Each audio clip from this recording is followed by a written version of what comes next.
can't beat us, join us, please bring your coinage. We sink 3-pointers, money shots, all net, all vets. Bumps we not, jet skiing in them sunny spots.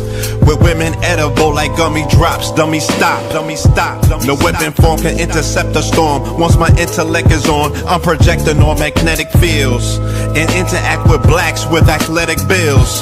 I'm all about growth and development like residents of Ebbets Fields. Not to choose between woo and chew. We wanna line them colors up like a Rubik's Cube and fade to black, yeah, the truest hue. When you say the black man is God, who you alluded to? The usual, Clarence 13X, a worthy guest. The words expressed come from the word in flesh. Elijah M, the NOI versus Leviathan. Messiah sent from the heavenly branches. 7 P's from since G-Dub cut down the cherry tree. In the wilderness of North Amex, and we flossing death and forced aggression, or forced perception, forced protection, or forced confessions. It's all a lesson. The sorcerers from Corsica, killer tonics, sticks and drums, like the Philharmonic Orchestra. You niggas still playing harmonicas from officers, fabric softener. Jive turkeys, popping 5 perkies, playing with keys, the Scotch stores type. For that soft right, we could've caught life, just being forthright. First class on my 4th flight, popping out like Fortnite. Every night we lit like porch lights. The meek shall inherit the earth, oh yeah, the scorched type. And these niggas, they some hoes in these streets. Me, I'm 10 toes in these streets. They lost their souls, niggas got holes in their feet.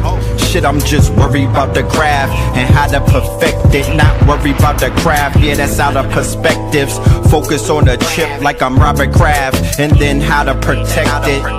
It's the waves of the oceans. Get to the money, nigga, save your emotion. Descendant of the slaves in the graves in the oceans.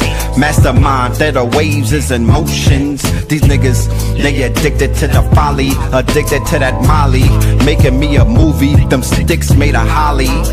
I'm Dr. Manhattan, sitting on top of Manhattan. When I get all 5 rings, snap my fingers and pop up on satin. Dressed in all black, yeah, drop top the Phantom. Blast.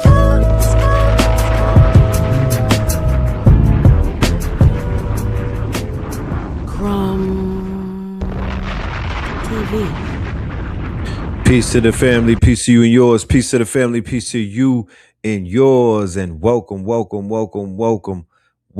to What the F Wednesdays, WTF Wednesdays. You are now rocking with the best. Yes, this is your host for this evening, Brother Red Pillar in the building.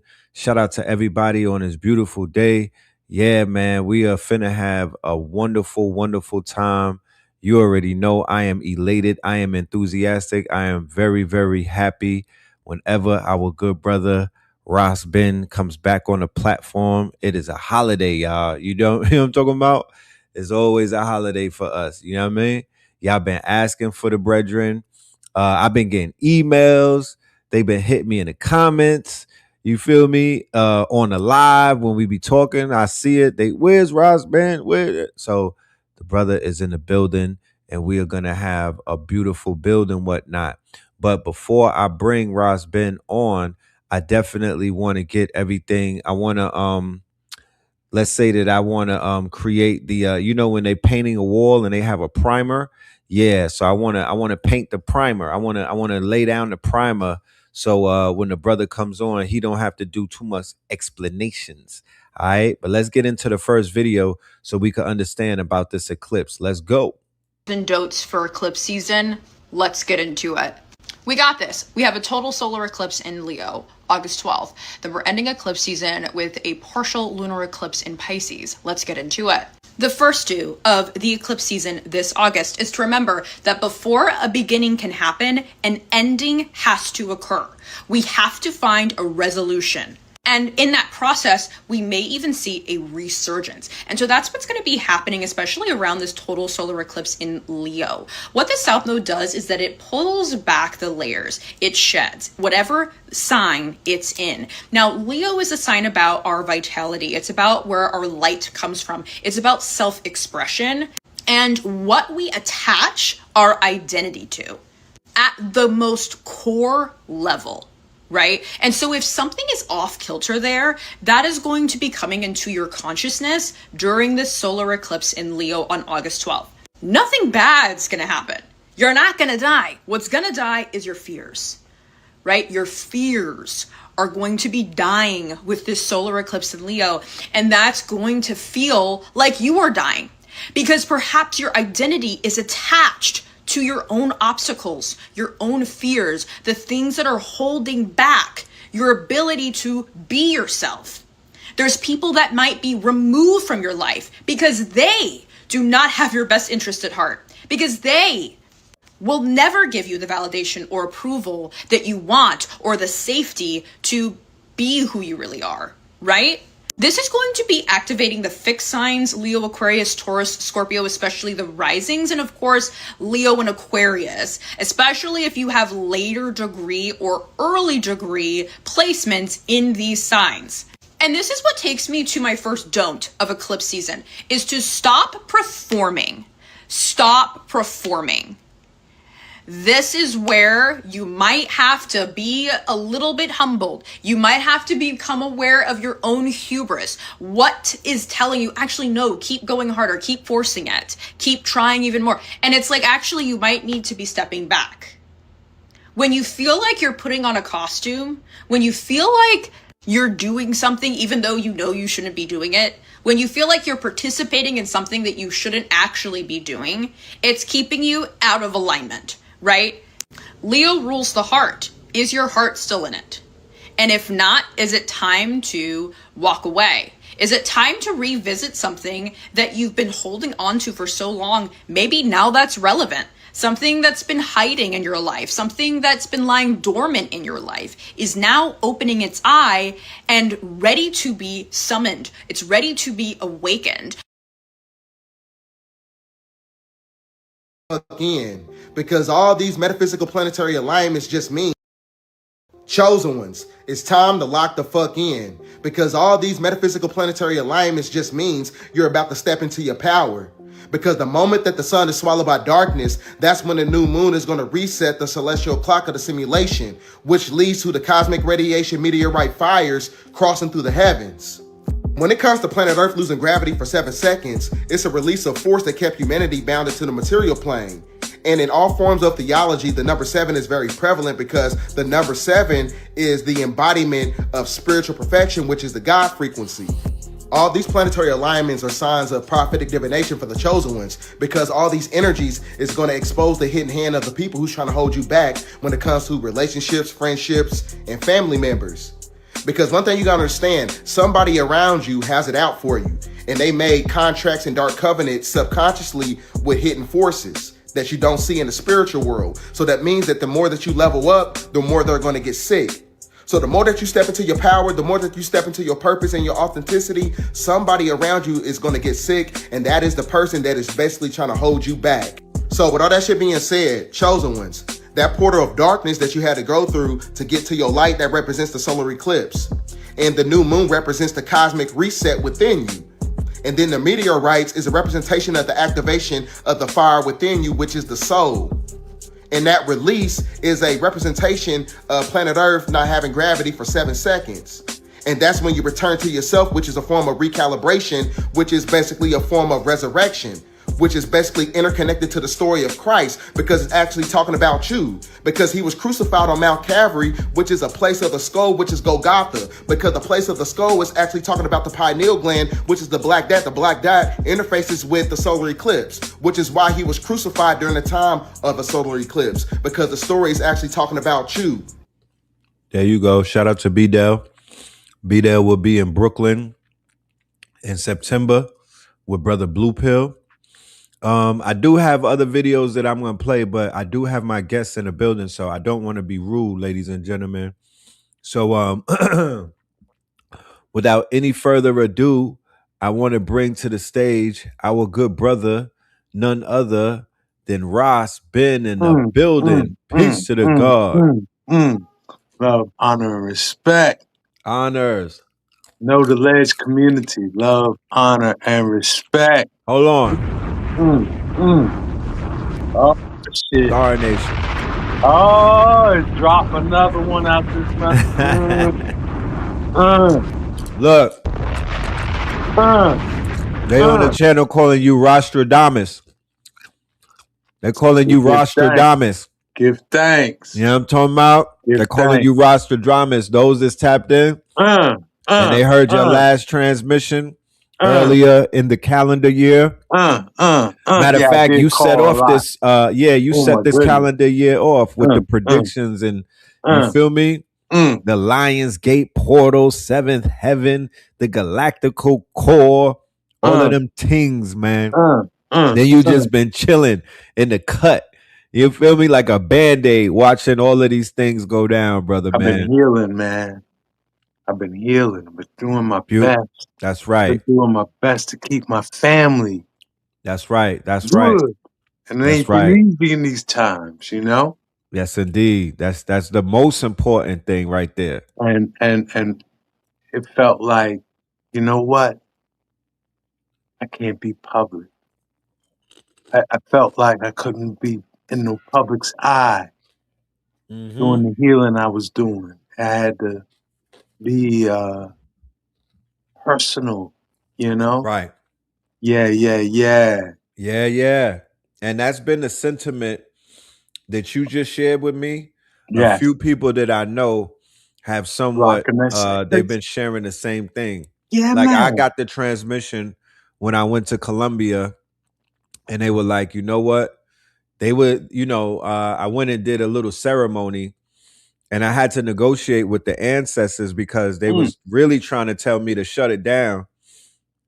And I went back under the medicine and I negotiated with them. And they was like, yeah, well, if you're going to do something, then you're going to have to fall back, turn the camera, just got to do it from an audio only type of place. And I was very obedient to that. You feel me? Yeah. And I also shared with the platform that I might take the month of September off. You feel me? Just to get things in order. Yeah. Because the reality is, time is speeding up. In this social media age we're in, we take camera time for granted. Woo, talk about it. We think, a happy smile, our best foot forward. That's just how we supposed to stay. Yeah. Right? You don't expect no one to come on YouTube crying. You don't expect no one to come on YouTube like processing. You gotta have your mask on. Yeah, processing trauma and drama and shit that's in your life. Yeah. You don't expect people to come on YouTube doing that shit. So if you're going through it, if you're going through that shit, you crying, your family's going through a whole bunch of shit. Yeah. Excuse my language. It's all good. It might just be time to put the camera down. That's a fact. Go through it. I mean, some people could put on the hat, but even like what that video was just showing, how like you got to be your authentic self. In these times, you can't be no what do they call them, avatars. You can't just be no robotic AI doing they push the button and now you avatar in some virtual reality. Right. Nah, man, you gotta live your real reality. Nah, you really do. And sad to say, I see a lot of us, we're losing ourselves in our virtual reality. We're lost in our virtual realities. Yeah. You know what? But I wanted to build on one other thing that you dropped in one of them videos. Okay, let's do it. About Leo. Before we touch the Leo, I wanted to add on to what you were saying about people losing themselves in digital reality, which translates to the Matrix, right? Yes. I would say that to our detriment, right? We were not given a rule book on how to navigate through this new paradigm No. This is literally a new dimension, ladies and gentlemen. Yes.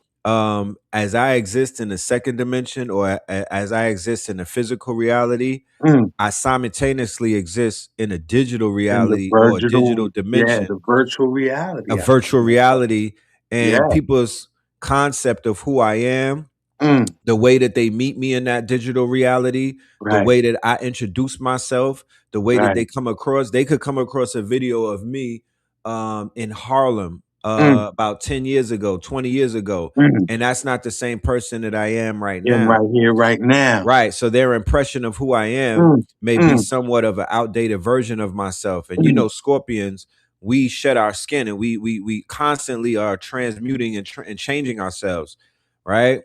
Mm. The REAL world and the Mm. REEL world Mm. sometimes is clashing with one Mm. another. But I Mm. would say this beyond any reasonable doubt, that I could attest, because I just came from an IRL event where there was I was exposed to thousands of people and whatnot, and nothing, absolutely not one thing, nothing on the internet, nothing. There's Mm. nothing on the internet that could replace face to face, flesh to Mm. flesh, eye to eye. I That agree. that transaction is not quote That's the unquote real value. huh? That's the real value. That's really the real value, Yeah, man. yeah, That's yeah. the real value. And Pressing human flesh, touching interaction. grass, Yeah. and seeing people, feeling people's energy for what it is. Or you Mm. cannot feel somebody's energy Mm. authentically through a screen, ladies and Through a gentlemen. That's virtual not how it works. reality. Yeah, Not yeah, through yeah. virtual. You could get a glimpse of what it is, and Uh, then when you meet them in person, they would either let you down or hold you up. But other than that, you're just getting a sample of what mm. people are really vibrating on. That's why they say never meet your heroes. But, well, it's in the name. It says virtual reality. Right. If I was to meet the virtual red pill, what does that Right. mean? I'm meeting the almost real red pill. The almost real. Right. Almost real red pill out this month. Yeah. Right. So you're right. We're in a historic age where the almost reality Mm-hmm. is bleeding into our reality so profoundly. Very profoundly. It's manipulating Right. how we're rooted in our reality. Yeah. And if in your reality you got trauma and drama you got to heal from, It the can be virtual, exasperated. yeah, the virtual reality ain't, you don't need, put it down, turn it off, hit the button, leave it alone, you know? Right. So, Right. You're not gonna heal in virtual, lady. I no, don't feel that there's not a lot of healing in no, virtual reality. No. no. Nah. Especially, and I don't know what it is fully yet, but it feels like authenticity, being your authentic self, is a part of the healing. Talk Like, about it. yeah, yeah, yeah. You can't, like, a part of the, what you say, psychodramatic healing we have to do, the ancestral healing. We got to heal our great great grandfather that's in our DNA out this motherfucker. Facts. You know, we talked about that at the beginning of the year. We did. You know? Can you revisit that? Because I would love to share something. Yeah, yeah, yeah. Well, Neptune. I think that was in reference to where Neptune is right Right. here, right now. That Neptune is at that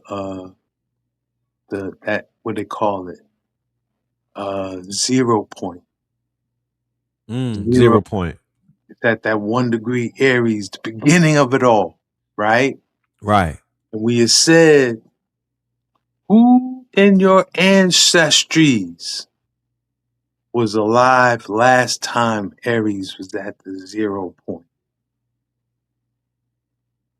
Their life is going to come full circle in yours this life right here, right now, Mm. 158 years later, What right? year was that again? It was 18 something. It was around the Civil War era. Okay. Let's see, 160. And we're in 26. So that would be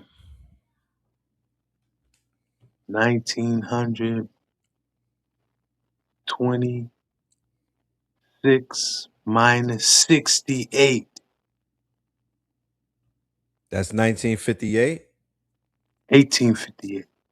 1858. 1858. So who was alive in your bloodline in 1858?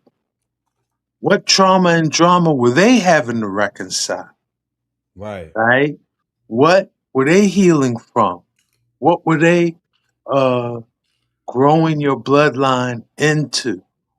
What land had they invested in? What industry had they, invested in? What other bloodlines were they hooking up with?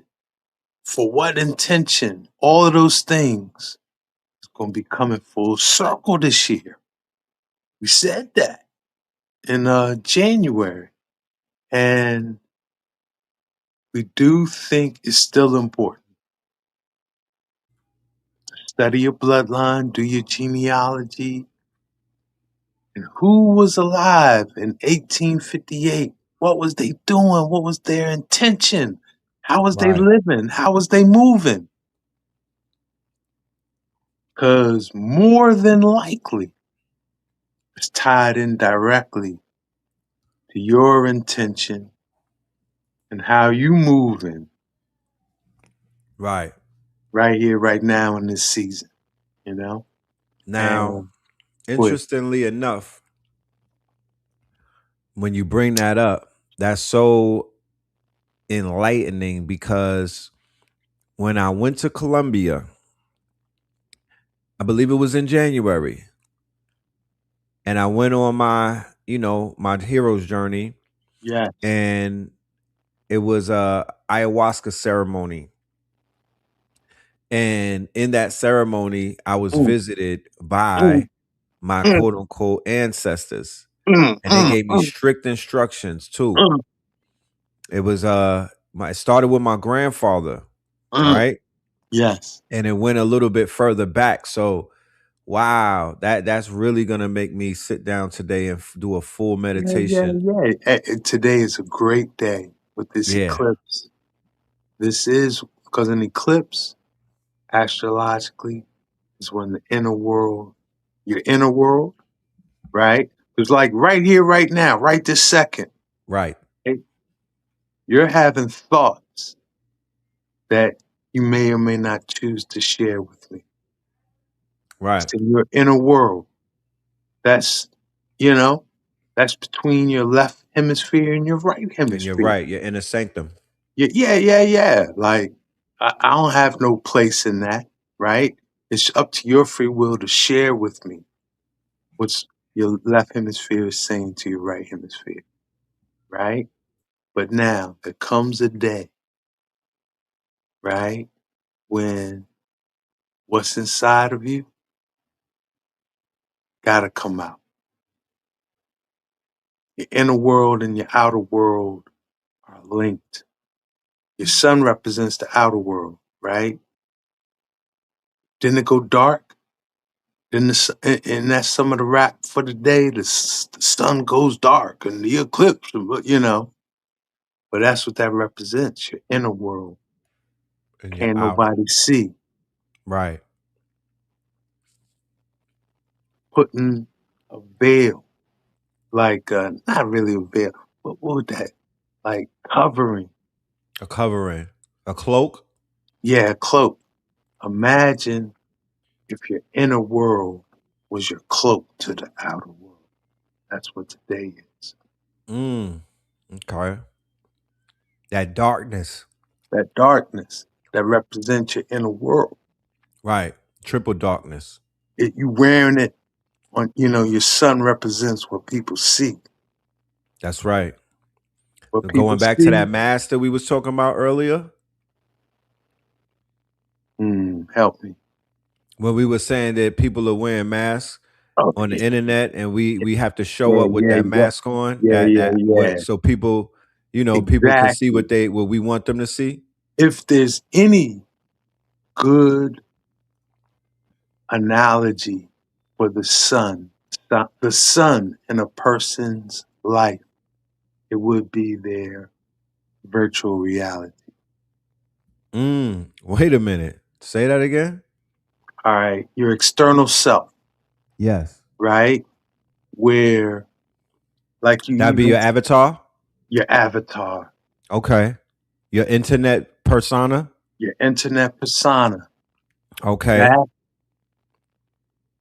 is represented in your chart by your sun. It's what Okay. people see.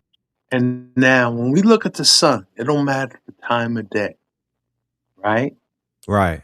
You look at the sun, the majesty of the sun, it's Mm-hmm. majestic. Very We're much gonna so. we're gonna honor that sun, whether it's rising or setting, whether there's some clouds in the background, even if the moon is visible in the sky when the sun is out. What's gonna Right. catch your attention? The Yeah, it's still sun. gonna catch you. Yeah, yeah, yeah. So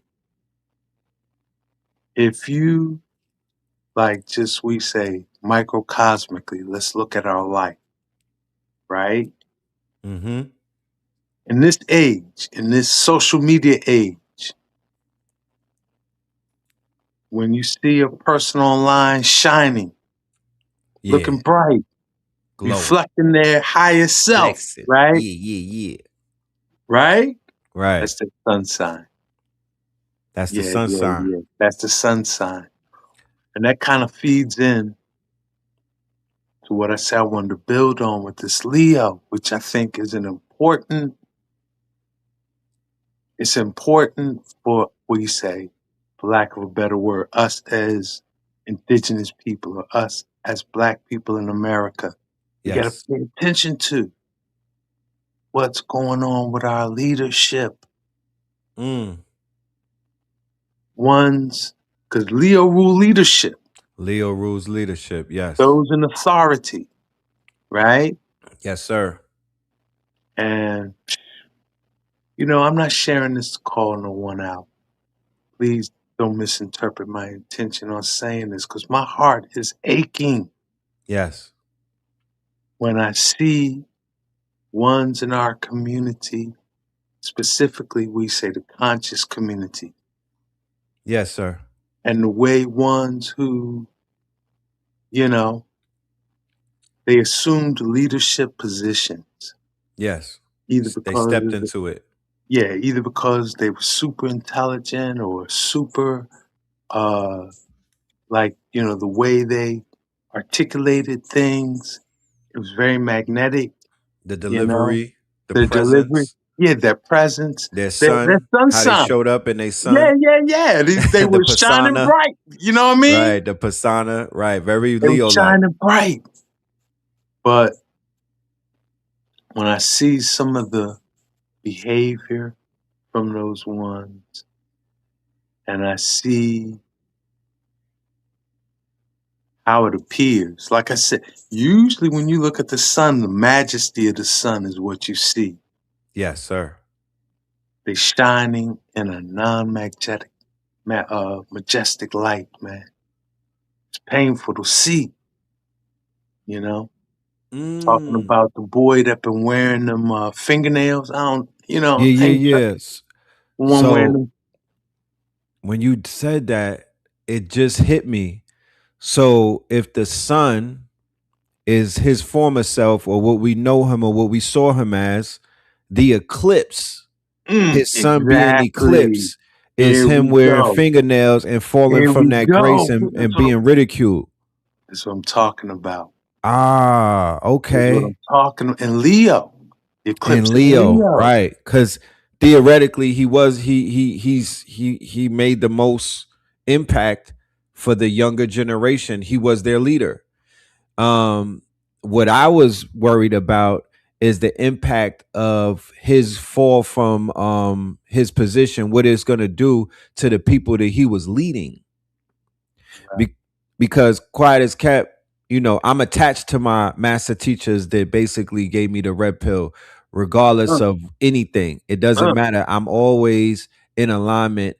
I'm always checking on them. I'm always saying their names. I'm always observing them. I don't live vicariously through them, but if they were to falter, it would affect me. Yeah. Of Yeah. course. And it ain't just that one. It's multiples. Yeah, look at Umar. Mm-hmm. Which is, I know Umar. And see, let me say this. Right. I don't know Umar is just some nigga in North Philly. Okay? Right. My son that passed away, he had epilepsy. Right. Right? So he'd have some seizures. Let's say he went to school. Right? Mm-hmm. He'll have a seizure and forget everything he learned that day. Right. So he needed an IEP. Mm-hmm. Who did his special ed work? Umar. And all things being equal, I could say Umar is a gifted, special, like, Umar knows his shit, okay? Yeah. Like, it's There's sad. no denying that. Yeah. The YouTube persona and, Cookie Crunch and all that. It's disheartening to see, right? But if he had cultivated, because this is why I say this, okay? Because you have to know my son and know that whole, because my son, we was aware he had memory issues, right? Yep. Like he would have a seizure and forget and shit, right? So we was trying to get him to keep an academic log, a little book where he'd write down the shit he had to do, right? And he was resistant to that. Me and mama and different ones like, yo, brethren, keep a journal, keep up, right? Yeah. Who Record it. who got him to use the academic journal? Umar. And why? Because he would meet when he had his IEP and special ed, he would meet with Umar like every 3 months or 6 months or whatever. Because he would was wanna ordained teach. as the counselor, correct? In Philly? Yeah. He was his special ed. He was his special ed. I forgot what all the Counselor. technical. Now it's more than a counselor. Right. It was more than a counselor. It was his, like, because you had to be a doctor. Right. You had to be a doctor to You take had to care. be Yeah. a doctor You had to be do qualified. this level of works, right? Right. And so that's who he was on his IEP team, right? And my son started keeping up with his academic journal to keep up with when he was going to see Umar again. Right. He was excited about that. He was excited about seeing Umar. So Facts. now, in African-centered education, right, we have Right. our own, like, view of our own pedagogy, our own way of teaching, right? And we say our highest pedagogy is called Nkasa Sum Sum, which is, of course, it's an African And word. Casa Sum Sum. Nkasa Sum Sum, which Yes. means to touch the spirit. That ultimately, as an educator, you want to touch the spirit. If you touch the spirit, all disciplinary, like student, like I'm a rebel, all that disappear. You ain't got to tell them what to do. Touch their spirit. I watched Umar touch my child's spirit. Straight up. No, like, you could say what you want Right. about Umar and how he moving, Right. right? I know from what you say, live and direct, Live and personal direct, real experience, life.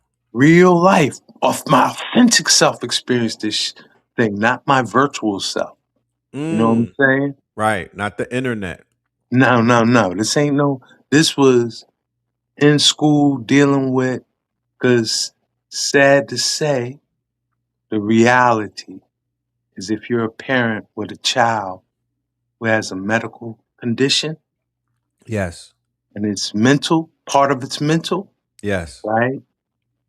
That the room for lack of impact, your ability to have an impact in that child's life is there.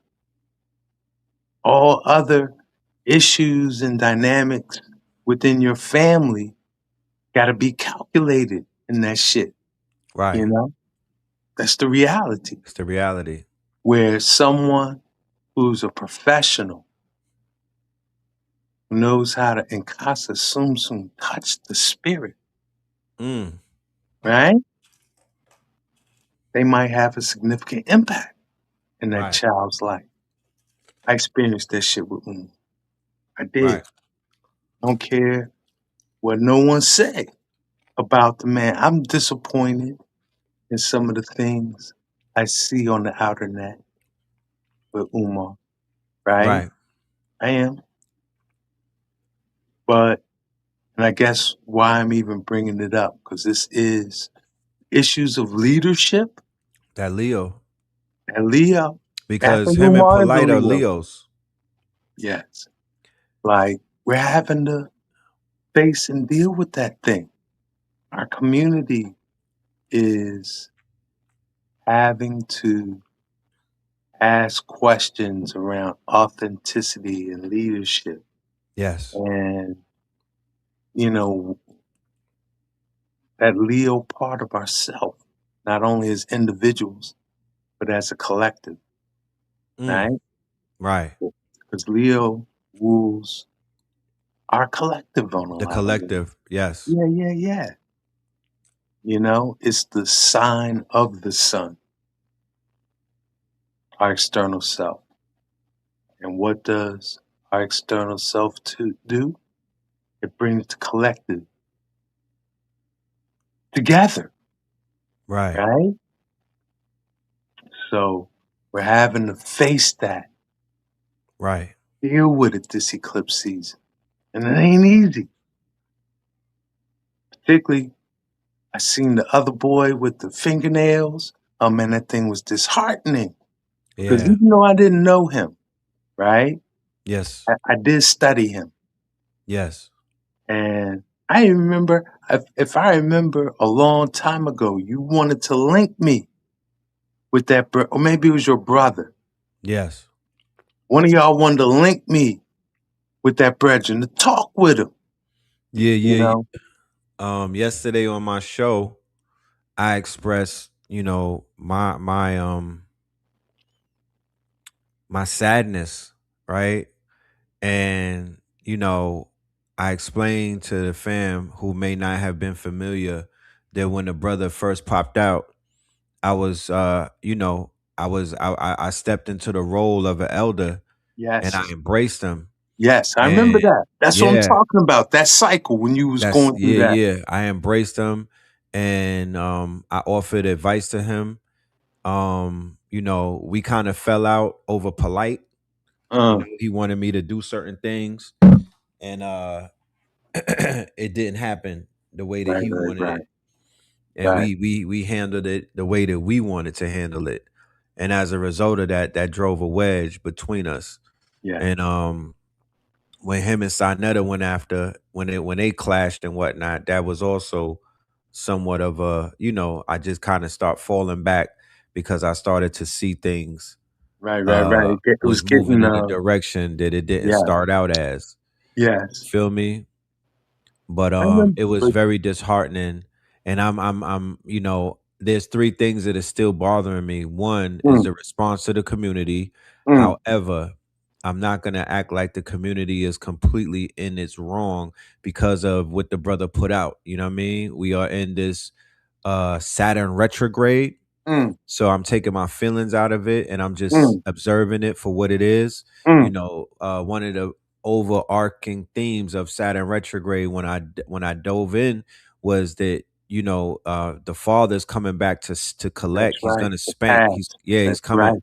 He's going to, unless you clear Mm, that slate and you mm, offer some type of apology and you mm. begin to, you know, humble yourself. Right. You're gonna be ridiculed. You're Mm, gonna be disciplined in public mm, because mm, Saturn is not gonna do it in private. It's gonna do it in public. mm. You That's know, a it's part of gonna what do we're it, seeing. huh? That's a part of what we're seeing Yes, within our yes, yes, leaders, the ones who have fallen in the leadership positions in the yes. social media age. Oh man. Oh Right. man. Where leadership was, and you could correct me if I'm wrong, because you brought up the social media age in leadership. So social media is a new age, it's a new era. Yeah. And as far as I know, none of us got the orientation Mm, on how to quote unquote be, right? mm, Leaders through mm, social media. We mm. were literally looking at Just, what some of the yeah. leaders from before did with their publications, Mm, because mm. the names like Elijah would come up with the final call, and Noble Drew Ali with Right. his warning or his edict about taking control of the media, and then Marcus Garvey with his control of the papers and whatnot. So people just assumed Mm. that this was the same That we type could just of transition, yeah, into the right. media, social media age of Right, communicating with our community the same way. right. Because what we witnessed in the DVD era, and you're from Mm, that era, and you're from the mm. VHS era, Right, the right, right, lecture era is what they call it. right, That right. was not necessarily leadership.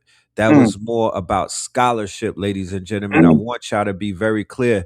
Nobody had 1 million followers when they were at LIU talking mm. to people and they were wearing suits and they had chalkboards and whatnot. Nah, They were not worrying about they didn't have followers, they didn't right, have DMs. nah. They were not assuming roles of saying that I'm the grandmaster leader chosen by, you know, that wasn't, the delusion of grandeur was not apparently apparent in the lecture circuit, because there was a system inside of that circuit that somehow would correct things. Yes, But it was you're about right. scholarship. It wasn't about necessarily leadership. And I clearly remember Bobby Hemmett saying, he said it a few times, we are not your leaders Mm, and do not follow us. You mm, feel me? We are mm, regular human beings like mm. you, We everybody in learning the just like audience, you. We learning just just like you. like you. Yeah, yeah, yeah. That thing is real. Mm, mm, mm, And then in the YouTube era, and subsequently YouTube era evolved into social media era, mm, then we began to see leaders mm, coming forward saying, I lead my people. Pharaoh came to us out of nowhere, mm, right? But when he came to us, his name on Facebook was I am Sandra Bland, and he mm, came to us with about 40,000 followers. mm, He came out of Facebook. This was the mm. first time we ever saw something like that. Remember, we were in the YouTube era, and he came to us with a following. And he was accepted. You know what I mean? He was brought in, like, yo, you know what I'm saying? Like, you the truth, you the future. Yeah, And certain people started bright future. pushing, Because I huh? did look at he came in looking like the bright future. He Like, came in. wow. Yeah. Yeah, yeah, yeah. He did. Breath of fresh air. I was impressed. Yeah. I ain't saying a lot. I was. I saw the roughness around the edges. I saw Mm, the but we dealt with Sarah Suit and Seti before Young Pharaoh. So that type of energy, that chaos energy, that warrior scholarship, that rough around the edges, real thin line between the streets and Right. scholarship, we'd Right. already experienced because he came and disrupted the community. He was one of the first disruptors. And then when Pharaoh came, they naturally got together because they were similar energies. Right. Well, I will have to say, and don't take it no way. Not again. My intention ain't to hurt no one in saying this, but that it for me, what I could say on that, Yeah. that was a part of that New York City culture, Yeah. like the conscious community scene in New York. Yeah. You had to know where you at. Yeah. Couldn't you like I went your boy Polite Yeah. invited me to a UFO summit Conference. in Harlem, Yes. right? And I felt when I got up there, I felt like I needed security. Yes. I ain't never been to Event. no event like that. Throughout the country, I got to travel the country and Yeah. speak many places, right? I never felt like I needed no security. I just walked up in the joint, you know, Right. where it say solo dolo, right? Solo dolo from No, state no, to no. state. I learned. And it's not the same in Brooklyn. Time has told me, building with the Nicholas Brooklyn community. Looking right. LIU, Nicholas. Yeah. But when I went to Harlem, and I'll even give you a greater context. My mom tells me her water broke for me when she heard the news Malcolm X was assassinated. Mm. I was born. Her water broke the evening of the 21st of February, Yes. 1965. I was born the 23rd, right? So me walking up into Harlem, not saying I'm Malcolm X reincarnated, no shit like that, but his assassination in Harlem did impact my being here. You understand? Yes, sir. My birth and the circumstances around my birth was Malcolm X assassination. Assassination. That was a pivotal point in Pivotal Black point. America. A What? very pivotal point. That's a book ending of an era. Mm. And so when I'm walking up in Harlem and feeling like I need security, it set off a crazy. Alarm. Yeah. It was Yo, like, the elders wasn't safe. no, I'ma just be honest with you. The elders were no, not safe for a few years in the community, and in hindsight, looking back, it's crazy. I used to mm, get phone calls from elders, and I won't mention their names, but top elders in the community, and they were somewhat, in fear. They were yeah. asking me, like, yo, what's going on? How should I move?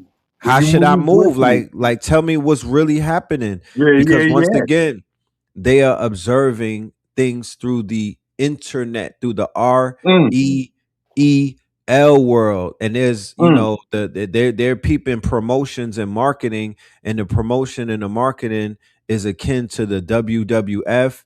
It's akin to some street shit, you know what I mean? yeah, They're watching certain videos, they might see weapons being displayed, yeah, shirtless scholars and whatnot. yeah, And that wasn't something that they were prepared for, because it was like, where did this come from?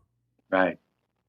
You Now, know. I will have to say, being a young 20 something and going to see Dr. Ben and Ivan Van Sertima and that whole generation of our scholars, right? Yes, the collegiate ones. The collegiate one. It wasn't all cookie crunch with them. Right. They had their own squabbles, their own, Right. uh, I've heard. yeah. Like, it wasn't, you had to keep all your eyes open on those scenes too, but it was different. It was like they'd probably get slapped down verbally before they get slapped down physically, Physically, right. you know? And they had their camps that they were part of and their beefs they had amongst one another, but they would handle it with a microphone and a podium Right. first. But right. It might get physical. It did get physical a couple of times, Right. you know, in the late 80s with, and really it was one in particular they ain't like. And who was that? Ivan Van Sertima. Yeah, yeah. I've been hearing about that. They ain't like The him. drama they had with him. Yeah. Ain't like him. And so there was a time where Van Sertima was not safe. That's real. There Coming was up a time on, when he was not safe. he was not safe. Nah. Wow. I ain't trying to paint none of our elder scholars in a gangster light, but like Dr. Ben with he was rooted in New York. Yes. Harlem. Yeah. So Van Sertima had to be wise how he moved in New York. Mm-hmm. That's real. I who likes spreading gossip and shit like that. But no, Right. I observed that shit. I witnessed that. You witnessed it, right? In what they call ASCAC, Association Oh, of yeah. Classical African Civilization, right? Those were some, because I witnessed another phenomenon, right? That is kind of relevant here in Philly. And it's one folk who aren't associated or familiar with ASCAC might can relate to, right? But let's say you was a gangster in the 60s and 70s, like straight up, you was moving some weight or Right. you had some hustle, some gangster type hustle going on, right? Right. You strong arm for somebody, whatever. You was just into some gangster shit. In the 80s, and even before then, they would put on a cloak of the culture. Right. The NOI is a classic example of that. Not every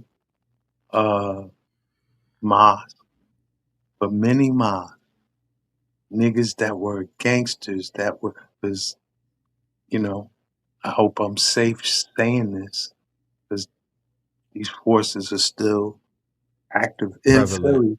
Right. But the Philly Mosque is a classic example of that. Right. You study them niggas down in North Philly and how Right. they was moving. And then it was like, yeah, oh, you a Muslim now. Right. That's how it kind of went. Right. Right. So there was a degree of that of ASCAC, right? Mm-hmm. You had certain was niggas clicked up. that was clicked up kind of on that gangster vibe. And then, oh, you a scholar now. Right. You're a researcher now. Right? And there were a couple of other cloaks they put on. Right. But it was the same thing that ultimately, and I know a big part of like a stated mission of some of those organizations is to clean up the community. And so they would say they want ones like that. Right. And clean them up. Clean them up. Right. But ones whose intention was not to get cleaned up, but to look like they cleaned up, they took advantage of. Right. That thing is real. That thing, you know? Right. And I guess it's even ties in with the whole leadership following, because if Leo is the leader, who's the follower? Aquarius, the Mm. opposing sign of Leo, The right? opposing sign, right. And Aquarius is the masses. It's we are the collective, right? Yes. So it is Leo, Aquarius, axis That axis. Yes. has been, we say, Prevalent. oh man, it's been active for a Mm-hmm. long time for the indigenous in America. Like, you know, uh, Here's an example that I wanted to share about the yeah, times that you speaking of with these scholars. yeah, Um, it was told to me by Baba Samaj, Rise in Power, yeah, that when him and Phil Valentine and the younger teachers came amongst the Dr. Benz and the Dr. Clarks, the City College yeah, collective, yes, based off of the vernacular and based off of the attire, mm, right? They were seen as the same way that somebody might look at the younger teachers that are coming in with the face tattoos or mm, they tatted up, you know what I mean? yeah, You know, they wearing, you know what I'm saying? They got diamonds and stuff like that. right, It right, was like, right, yo, y'all represent, you know, they were being judged by their appearance because they were coming through with the dashikis, they was rocking the ankhs, and right, you know, when you look at Dr. Ben and all of them, they're suited and booted. right, They're yeah, not doing the outfit.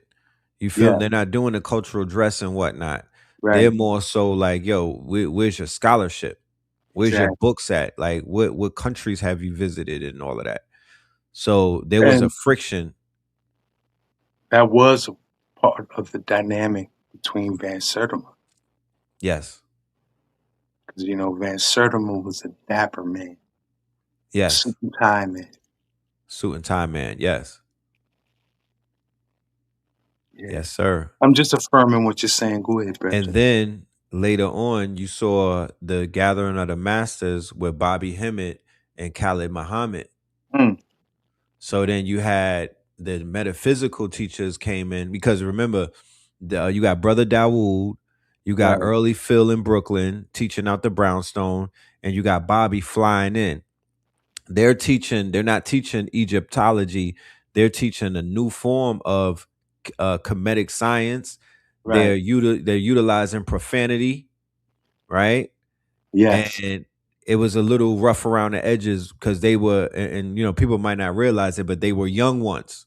yeah, And then you have that clash going on with the RBG slash old right. school, which was kind of like it's like RBG, Black Power versus metaphysic and occultism. Like, what the hell And the is all of boy, this? and then you had characters. See, I'm not familiar with that New York scene too much, right? Yes, But in DC at this time, late 80s, you had a character name, but this wasn't his real name. When I ain't gonna say his real name, his government name, but the guy Malik Zulu Shabazz. oh yeah, Malik Zulu, right? What about Rafu? Rafu was an elder in this age, right? Right. And he had the store. He had a jewelry store. Mm-hmm. He was like Near Howard. near Howard, yes. So he was like Rafu was like a keeper of the culture. Rafu is like Sarnetta Mm, in some ways in out there. some ways, yes. Meaning now, yes, I could say because one thing about Rafu, you could talk about anything with Rafu at the Right. Jewels of a time. You was going to hear anything. Like what I liked about Rafu, he wasn't like locked into any one paradigm. Right. He moved around. Yeah, and he allowed, like, let's just say, because back then too, I don't know how, like right now, right today, it seemed like people do less traveling in the cultural community. Them ones used to be, hey, I got a show on. Ones used to travel through DC a lot, Yes. right? Like That was a the big Brethren, market. Nasi, right? Mm-hmm. What do y'all call Baba G? Baba G now. Yeah, he's Baba G now. There's different ones. Dick Gregory, he would come through Right. there a lot, right? Right. Dr. Africa. He wouldn't come through that much. Not Sabi in had an the, office out there. he, he had a he had a collective of Right. ones living that lifestyle and promoting that And promote, the vegan stuff. the beyond vegan, The Beyond Vegan life. Right. the live alkaline Sabi lifestyle. Because that was super niche back then. I was super niche. Super niche. Yeah. Like, so more people laughed at Sabi than Then when it was down with the honored him. program. I'm Yeah. Like, yeah. I see how ones want to be like a known follower of Sabi. It wasn't like that back then. Facts. Niggas ain't even really want to be associated with him that much. Or if they were, it was tied in with their money somehow. Like the Brethren. Now I'm gonna tell you the community that was in DC. Now in Philly in the 80s, he had ones here, the community of ones here that promoted that lifestyle. They was real Sabians. They was like, Right. They was Iris locked in. Lantham being the classic example, right? He built up a big community here in Philly Yes. around Sabiism. Iris Lantham. And I still see he's doing this. He in his 70s climbing up coconut trees. Yeah, Baba Reese. Yeah. Like him, a couple of one who's an ancestor now, right? A next sister, what's her name? She got a spot here in Philly called All the Way Live. She got caught up in that Umar shit because Umar hollered at her daughter. Umar had a baby with Baby her by her daughter. daughter. I remember that. Yeah. But they was real Sabians in the earlies. The early ones, right. When ones would jive, like try to clown them. Iris, no, what was the boy's name? It's another one. He's an ancestor now, though. But their food was different. Their food, the way, because they studied directly under Sabi, right? So it'd be like, if you had one of their plates, you'd be full and feeling good for a couple of days after you ate that. I'm serious. I believe you. I ain't already exaggerating. They put so much life and so much vibe know. I already into know. their 'Cause food. when we would I travel, know you know. right, and we would eat at certain places where they took us, you know, it was our palates were definitely pleased and we were definitely filled up. Our cells were activated. Exactly. This is how these brethren were bubbling back then. And sister from All the Way Live. Yeah. Like, She picked a good name for her spot, All the Way Live. Because after you had a plate of Sister Bev, after you had a Sister plate of her Ben. food, Yes. you was all the way live. He was all the way live. You was all the way live. He was lit. You know? Yeah. You know? Yeah. And I will say, going back to Umar, right? How he be talking about the butter pecan, chocolate, like all these beautiful sisters that, Right. he run down the list, right?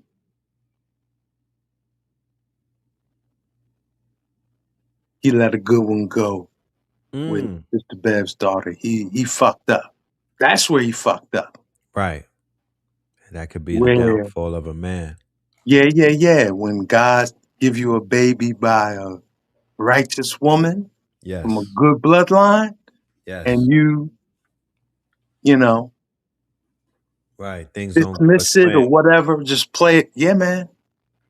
That's a problem. Mm. It's a problem that plagues our community with a lot of brethren. How do you fix that? Like what's the kind of work that goes into correcting Mm, things of that nature? Because that's what Saturn is coming to deal with. it is. That's what the Saturn retro is dealing with. Mm. Well, I would say a one-word keyword that would prevent brothers from having to deal with that shit: commitment. Mm. Damn. Commitment. Like, if a woman open up her loins to you, you drop a seed in there, and that seed take hold, that's your commitment right there. You're already committed. Now, whether you're gonna take the responsibility of that commitment, Right. That's on you. that's on you. Yeah, it's a free world, a free will world, Right. right? But the marriage has already happened. It's there. The If that connection has seed, been made. yeah, if that seed took hold in that womb, you know, say going back to Adam and Abraham day, going back to, the patriarch Enoch. Mm-hmm. That's why back in the day, before this promiscuous society we live in, right? You weren't gonna lay down with a woman that you weren't gonna marry, Right.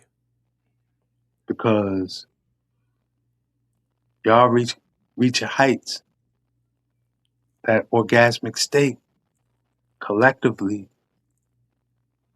That's we've learned orgasm is orgone energy, right? Orgone energy. Yes. Right? And it's the energy of God. It's the energy of the divine. It's the male principle and the female principle coming together and creating something beyond themselves, right? It's a divine act. So if you just trying to get your hardcore jollies on, right? You want some P-Funk. And now, but you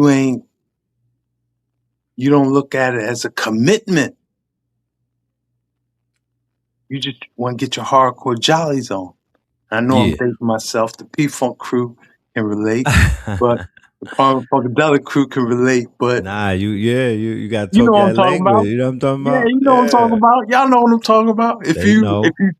you go at it like that, then yeah, Saturn's gonna be a heavy load to carry. Yes, it Them is. responsibilities, and Saturn has been kicking our community's ass on that level. I know a lot of families, and a lot of brethren. I know good brethren Yes. who I love dearly and respect dearly, and their works are amazing. Yes. but the rock they carry on their head and their neck because they're hardcore jollies. Right. Man, it ain't easy. Yeah. It ain't easy to be a friend and see your other other brethren going through shit, right? Now, the rock of marriage ain't easy. I've been married 37 years, brethren. Congratulations, my brother. Thank you. That's But it ain't honorable. been easy. It ain't been easy. It ain't supposed to been. Nah, you Nobody right. never said that it was. And I could see, but I guess why I'm bringing it up. I could see why some brethren don't want to carry that rock. Right. But see, the rock get on your neck and around your head, and you get in that hardcore. As soon as that life take form Yes. in the womb, that's the commitment. Mm. As far as the omniverse is concerned, I ain't talking about marriage license and marriage certificate and all of that, but this is why back in the day, if you wasn't going to marry that woman, you wasn't going to lay down with that woman. It You had was to bring simple the as that. family. Right. You had to come up with that dowry. That's You right. know, you That's had to right. court. You had to do some courting. Because the reality is, see, in the West, we see ourselves as individuals. We don't see ourselves as extensions of bloodlines and extensions of collectives, right? Right. So back in the day, it wasn't a marriage between two individuals. It was two bloodlines coming together. Two bloodlines. Right. Two families. Bloodlines connected. Yeah. That's a fact. That shit is real. And there were penalties about, there were penalties. There were quote unquote, there were certain restrictions of marrying down, and getting with Talking what about. they would call bloodlines that were not, considered to be honorable. Yes. You could lose your life if you laid with the wrong person, or if you decided that you wanted to marry into a family and the family did not approve. That's what we're talking about. That's a fact. Yeah. And I've learned through different experiences that shit is real. Yes. I don't know if you've heard the story of a deep wedding that occurred in the late 80s. Imani Zen Ra and Win Postel, that was the other brother's name. That was Win the aunt. Postel. Win Postel. Win Postel. He Yes. was Iris Lantham's boy, right? Right. And Win and Iris had the fortune of studying right up under Sabi, right? And Win was going to marry this woman named Imani Zenra, who I've met magical characters in my Yes. life, In your life. but this sister and how she moved, she was on the cover of National Geographic. Right. I heard about her beauty. Yeah. National Geographic did a feature on indigenous culture in Philadelphia. Right. Black people in Philly, right? And she was the feature of that. So they had her on the cover of National Geographic. Okay. And yeah, her beauty was, you ain't seen too many people with a magnetic light like this sister. I've seen characters like they've eaten only raw X number of years or Right. whatever, Right. they do 1,000 push-ups or whatever Right. they say. This is my thing, right? They weren't shining like this sister. Okay, Mm. but why I'm bringing it up? Because even that brethren Baba Samaj, who's an ancestor, respect, but he ended up, and he was a priest in New York, Yes, he was. right? And he came down here in Philly to facilitate a wedding between Win Postel and Imani Zenra. And Imani Zenra died at the wedding. Damn. Yeah, it was very dramatic. It was very dramatic. Was it? But What is it? Was it malicious? well, because I'm gonna tell you who else was a big part of this. Was Baba Nasi. Baba G? Baba G. Right. Baba G. And Tassili. Tassili's because I ain't trying to put people's business out, but when I met Tassili, she was Baba G's wife. Yes, they were Right? together before. Yep. Yes. They were a couple. And Tassili was a master reader. You know, she could like read your life and read what was going. She was a master at reading, right? Right. And according to her, it was what you were just talking about. That's why I'm bringing that up. That lifetimes ago, in Sumerian, Kemetic times, there was a wedding, two bloodlines coming together. It was a problem. That union of bloodlines back then Yeah, in back Sumerian then. Egyptian times. That's why we here Right. as what we say, sufferers in America, Yeah, the going through our sufferers. current dispensation, right? And to add to what you're saying, that's when the breeding farms came about. Well, really, when the Moors fell, and they sent all of these invaders into, and then they began to break the marriages, or they began to. You see how they whitened up Argentina, whitened up Brazil, Mm, whitened mm, up mm, Mexico, and all mm, of that. mm, That mm, was the mm, curse right there, because mm, mm. it was against spiritual law to kind of mix with those bloodlines. But Yeah, please yeah. continue. No, so it was according to the reading that Tassili and Baba G afforded the community at that time. It seemed to make the most sense.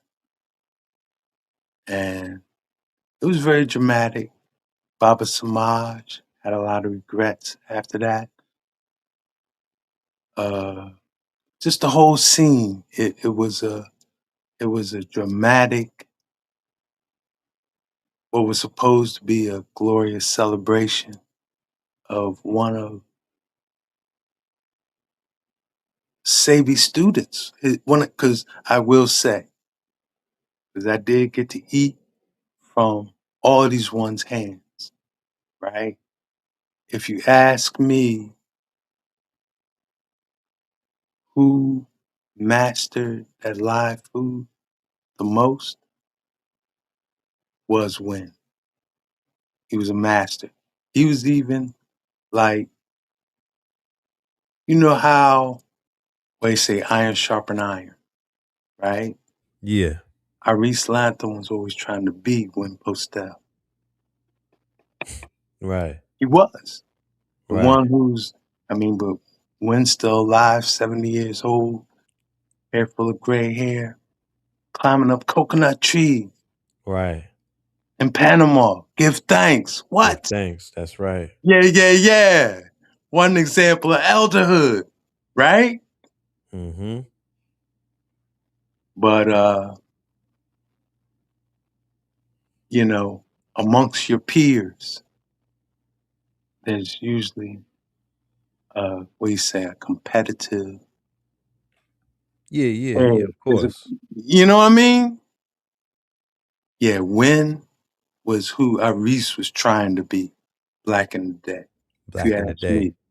You Right. ask me, right? Because when I said if you ate that food, you'd be good for like 2 days, 3 days, Yes. Ital and Vital, like, Ital and Vital. Yes. right? I was really talking about Win. Okay, Which Win was the food? man. He was the man. And his queen to be was this Imani Zenra. This Right. Goddess. most beautiful goddess, you know? Like, holy cow, look at this. Right. At the wedding. And that was back then when that was more rare. It was extremely rare versus where we have today, where it's not. It is rare still, but I think that there are more practitioners and more people living that life and following that quote unquote culture than it may have been in the 80s and whatnot. Oh, definitely. They was like the community was vibrant in them times, but Yes, it I was remember. small. It was small because I think the outer net, the social media have its good and its bad, Mm-hmm. right? Because the social media does give ones the opportunity to connect beyond their physical community. Yes. So you get to connect with ones from around the world. Wow. Globally in real Yeah, time. yeah, yeah. That's, you know, but it did feel like back in the day, like if he was into something, right? He was in it a lot deeper than how I see ones moving today. You know, like I was into the crystals back then, right? Yes. And these ones was into the food and whatever they was into, cause like you don't meet ones moving like they was moving back in the day. You really don't. There's some Mm. out here. There's some out Mm-hmm. here, but it didn't like there was a community of ones like that. You meet a brethren, and then what he a master at something. Them, they Right. gifted in something. They're like, pick your job, seeing how they move, right? Mhm. Yeah, yeah, yeah. They were very masterful. Yeah, yeah, yeah. You used to run into ones like that more. Like you see ones today, they on their phone. They might be a master in some virtual shit, Right. right? But what you doing like right here, right now? Show me what you got. You don't Facts. you don't see ones like that much no more. You know? Not to say they ain't out here doing their thing, Right. right?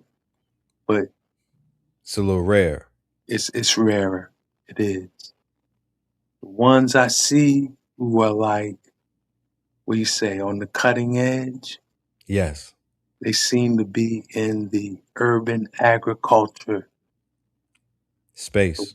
Yeah, the ones I've been meeting ones who are growing shit and growing food Yeah. and the most amazing of like, wow. Shout out to Blue Pill. Mm, He stepped into that space with the green thumb, and mm, him and his team, they have something called Farmy. mm. And yeah, I'm very elated by the transition, the pivot into growing, indoor farming. Yes, Just that whole wellness space is yes, beginning to speak to me. yes. I see ones moving like that and also what you call it, foraging. Foraging. Yeah. Foraging. Cats that know. Because see, we did have an elder. We do have an elder in the Philly community. His name is El Hagan. Okay. El Like Hagan. El Hagan. Oh, El Hagan. El Hagan. And like, let's say he was in the wilderness and you was in a position where you had to forage your food, right? Right. He's a master showing you what's edible and what's not, and what's medicinal and what's not. Just right out here, you In your know, backyard. in your back. Yeah, yeah, yeah. That's a Like, fact. those things are important. And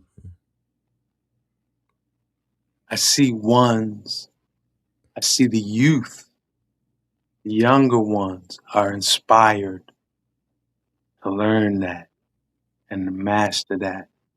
And, learn to relate to the land on that level. Yes, yes. KT, my young KT was doing the foraging trips and whatnot. And this is before Chat GPT, because now you could take pictures, you could wave your phone over the Over the vegetation. over the vegetation and it'll tell you Mm, exactly what it is. But mm, he was literally, and Azazel, Azariah, rest in peace, rise in power. He yeah, also was taking people to Central Park and Prospect Park, and he was real big on foraging and whatnot. He was able to spot all type of vegetation and whatnot. yes, Somebody said that they met El Haga in the 1990s and yeah. whatnot. And we got Kafunya in the building. Mm, Shout mm. out to Sister Salute, Kafunya. salute. Salute. Yeah, yeah, yeah. But yeah, you taking us down memory lane, but it's the Mm. retrograde today, right? I mean, it's the eclipse, it's the full solar eclipse. So it's only right that we go on to this quote unquote, that we're tapping in. And ladies and gentlemen, before I do forget, I do want to remind you that today is the anniversary of the quote unquote Philadelphia experiment, Mm, mm, mm, mm. I think right? that's a part of what, because And you a legend. why I agreed to come on today, Brandon? Yes. Because I have been like, I got to heal, get myself together. But who can deny what we feel today inside? Gotta come out. Yes. Today's energy. Yes. You feel me? So much, so Wow. many alignments What's of going today. on in the world today? Right. So that Wow. listen, I wasn't even gonna the same thing. Like the reason why I popped out, Mm, I was like, listen, I'm not gonna let today go by. It's so much mm, energy that mm, can be captured. mm, There's so much energy, so much lightning that could be mm, captured in a bottle right now. mm, Because mm, the way mm, it goes with the KTLians out there, mm, they mm, so magic, they so mm, magical that they already be on it. They don't need yeah. they don't need these lessons.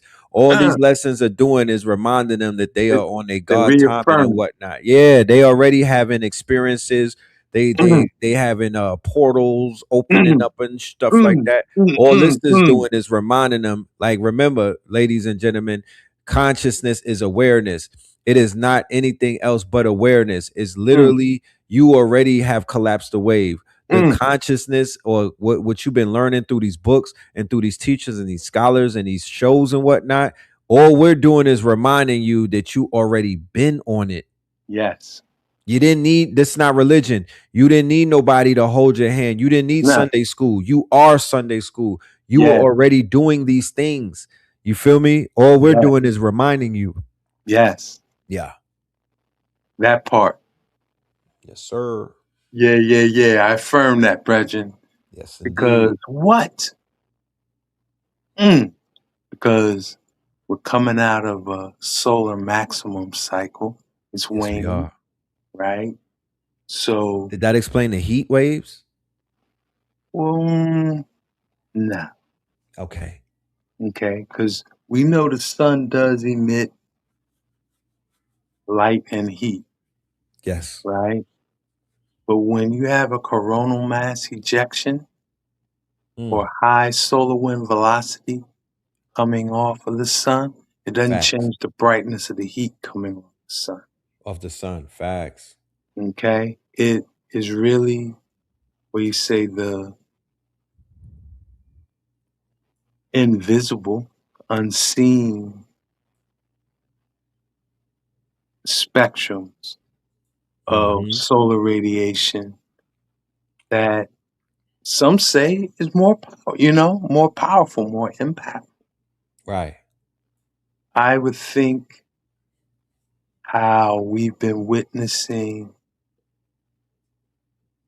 characters going out and killing others and killing themselves. And we've been seeing that in popular media. Yes, we have. Uh, Niggas just bugging out, Wildin'. wilding, just doing something like why did you do that? Right? We've seen a Right. lot of that, right? I attribute that type of behavior to extreme solar winds, coronal mass ejections, you know, the yeah, I would attribute those, like if you want to say, how are we witnessing the solar maximum waning? Mm-hmm. That's one of the biggest ways. That's the Wayne. Well, when you go on a solar maximum cycle, right, Yes. and you're in a time where there's high wind velocity, right? Some of the most, what it seems like, let's say you study that and then study human behavior, right? And try to Right. correlate what's these solar winds doing and what's humans doing, right? It's right after a strong solar wind when there's uh, like imagine a high like the wind's high, not only moving faster, it's high pressure. That's the thing. The pressure, the wind velocity increases the pressure on the magnetosphere and the ionosphere, right? Yes. When that pressure eases up,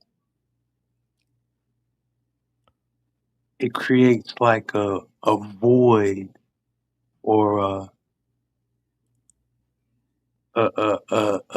zone that's when we seem to act out the most, It's like a vacuum in a sense. like a Or vacuum. Yeah, okay. And then it activates. it seems to activate. We the ones who are because of their astrology or whatever, right? Yes. They're not stable. That's when Mm. they seem to be triggered Right. when the solar winds ease up. So when you're at the end of a solar maximum cycle, there's a lot more than period. There's a lot more like waning. Waxing means growing, waning means lessening, Right. right? So when solar maximum is waning, there's a lot more of them vacuums, a lot more of them pauses in solar velocity. And I think that's what we're witnessing with, we say, quirky behaviors, Right. Hey, seal up that thought with the Leo and Back to the leadership. Leo. Yeah. But I just want to just throw something out there. One word, Trump. Damn. Yeah. Yeah. When you because it ain't just black leadership. It ain't just Umar Right. and It goes across the what's the border. nigga's name? Young Pharaoh. Right. It ain't just that. It's leadership in general. It's overall leadership. Yeah. And when you see now, and I don't remember the exacts, but I think Trump, he got a Leo rising, if I remember correctly. Trump got something Leo in him. It might He got not be something Leo, right? if it ain't his rising, it's his moon. It might not be his sun. But Trump got something Leo. You could even see how his hair stay. Right. He has a mane. A golden mane, exactly. Right. Exactly. So I just want to throw that out there. Talking about that Leo and leadership, right? I also want to throw one other thing out, just more connected with you, right? And Blue Pill.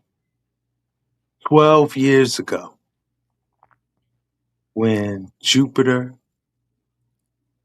was entering Leo, Yes. right? Cafunio liked this too.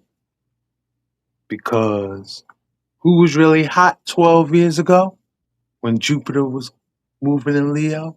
The Akibaka. Akibaka. Midnight. Brother Von Benjamin. Yes. He was on fire, right? And what I mean by that, he was releasing a lot of albums. Like, I want to say that man made like 60 something albums, right? In his life. He in about 12 years ago, when Jupiter was going into Leo, he was dropping maybe 2 or 3 in 1 year, right? Funya could probably help us with the,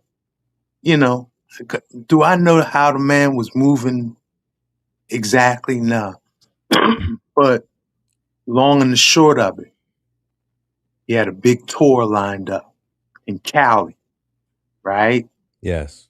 And July 23rd, which is His Majesty's Earth Day, he was going to be at the Miners Foundry in Nevada City, California. And if you know anything about the gold rush and how they tapped that gold in the 1860s, right? This foundry was it. The foundry. This foundry, because, like, let's say you was a prospector, right? You went out west looking for gold to cash in. You had to get a shovel.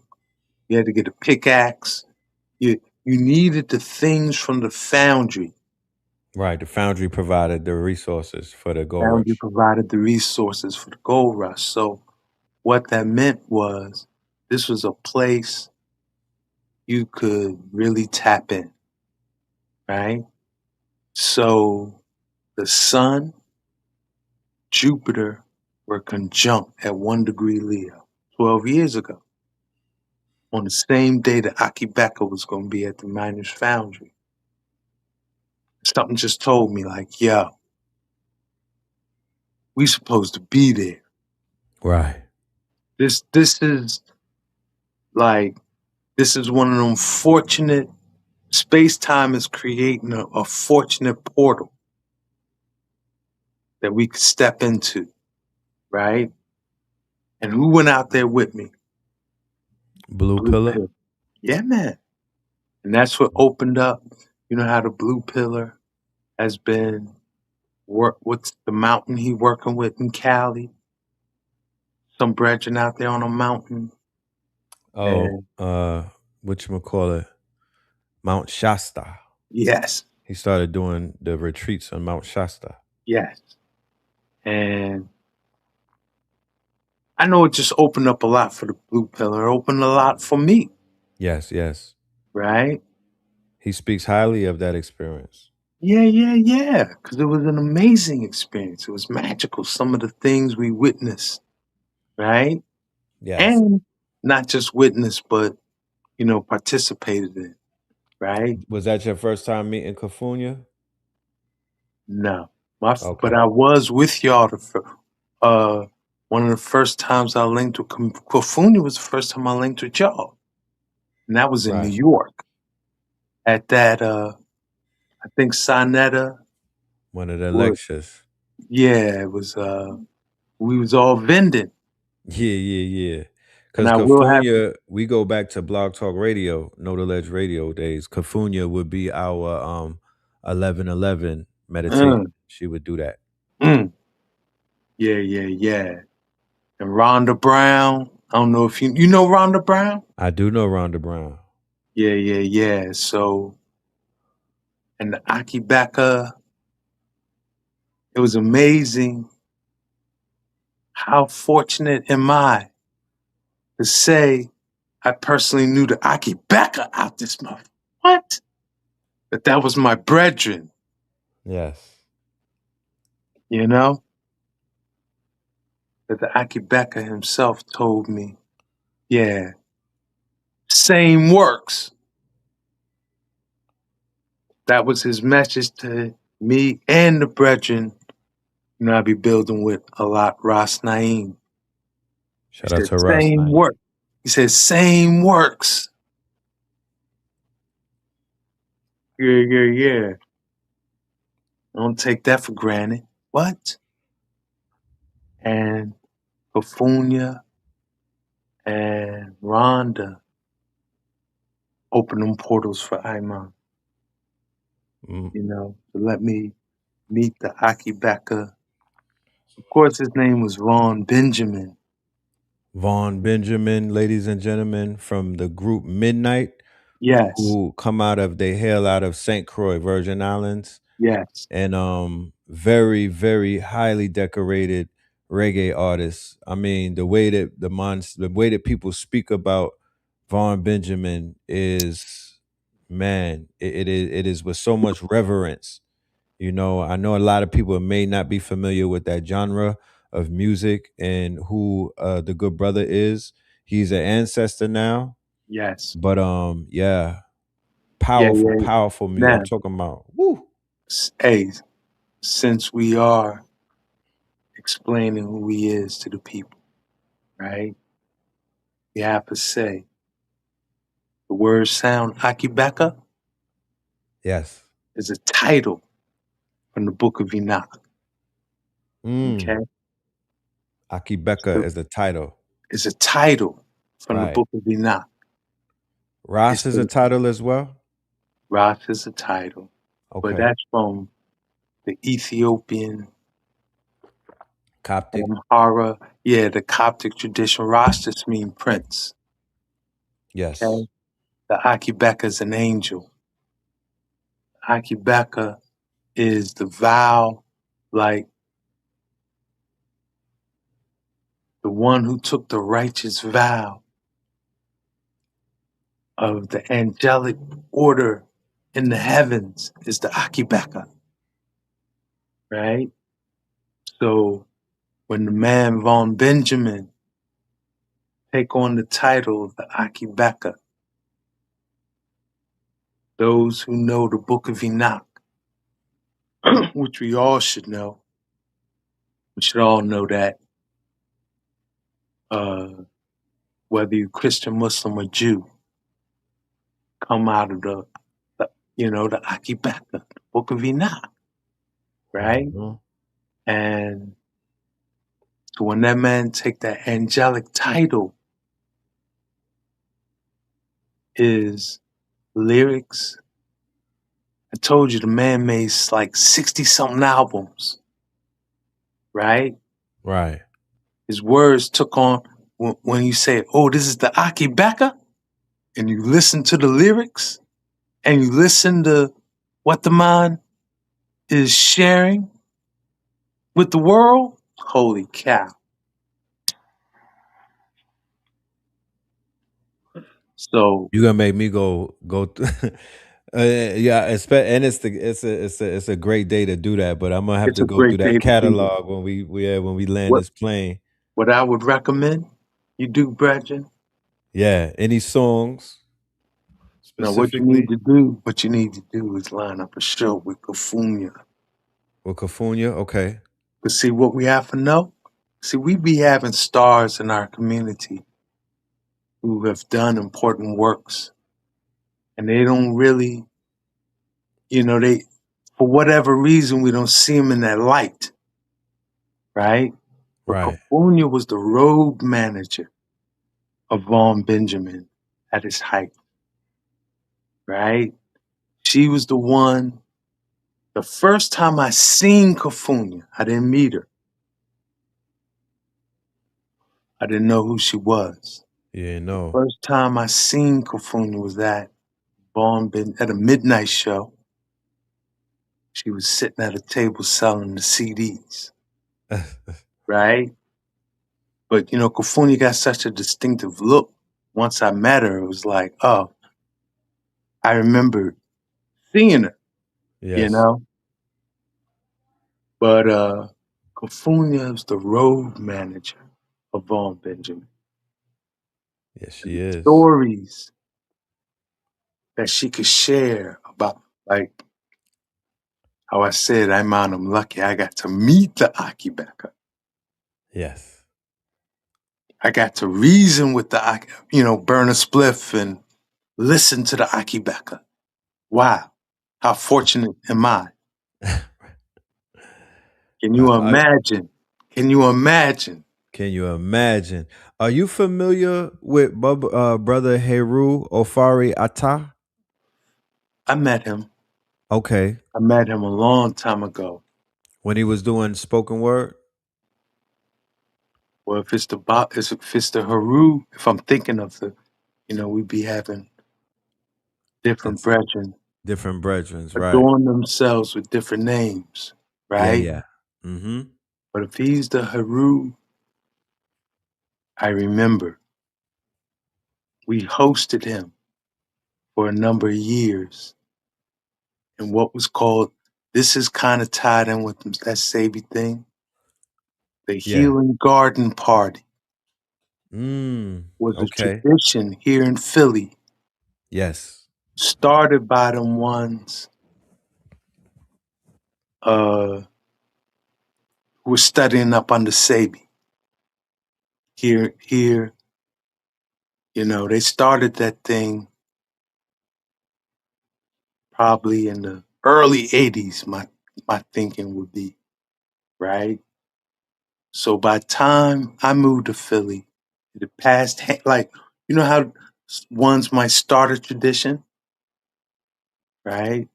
Because the tradition was they would, at the Healing Garden parties, they would bring Queen Afua down here, Right. right? I just saw her this strong in at the Invest Fest. Shout out Uh, to her. uh, uh. So there was ones who was trying to keep that tradition alive when I moved to Philly. When I moved to Philly, I can't call it filthy no more. It's actually very clean. Philly, very clean. Our mayor's doing a good job, clean and green. I ain't lying, and I Yes. ain't just fronting because I'm trying to get a job or something in the city. But our mayor now, Sherelle Parker, she ran on a clean and green Philly. Okay, sister. Yes, she assisted. Beautiful. Clean and green. That was her thing. Clean and green. I love And it. yeah, I love it too because you know what? Philly is clean and green right now. Can't front. And But and there's people benefiting from that financially through that initiative. I don't know. Okay. I don't know. Uh, I don't know how she's doing it. But see, you gotta, remember this is the country's 205th anniversary. Anniversary, right. And the country was born here in Philly.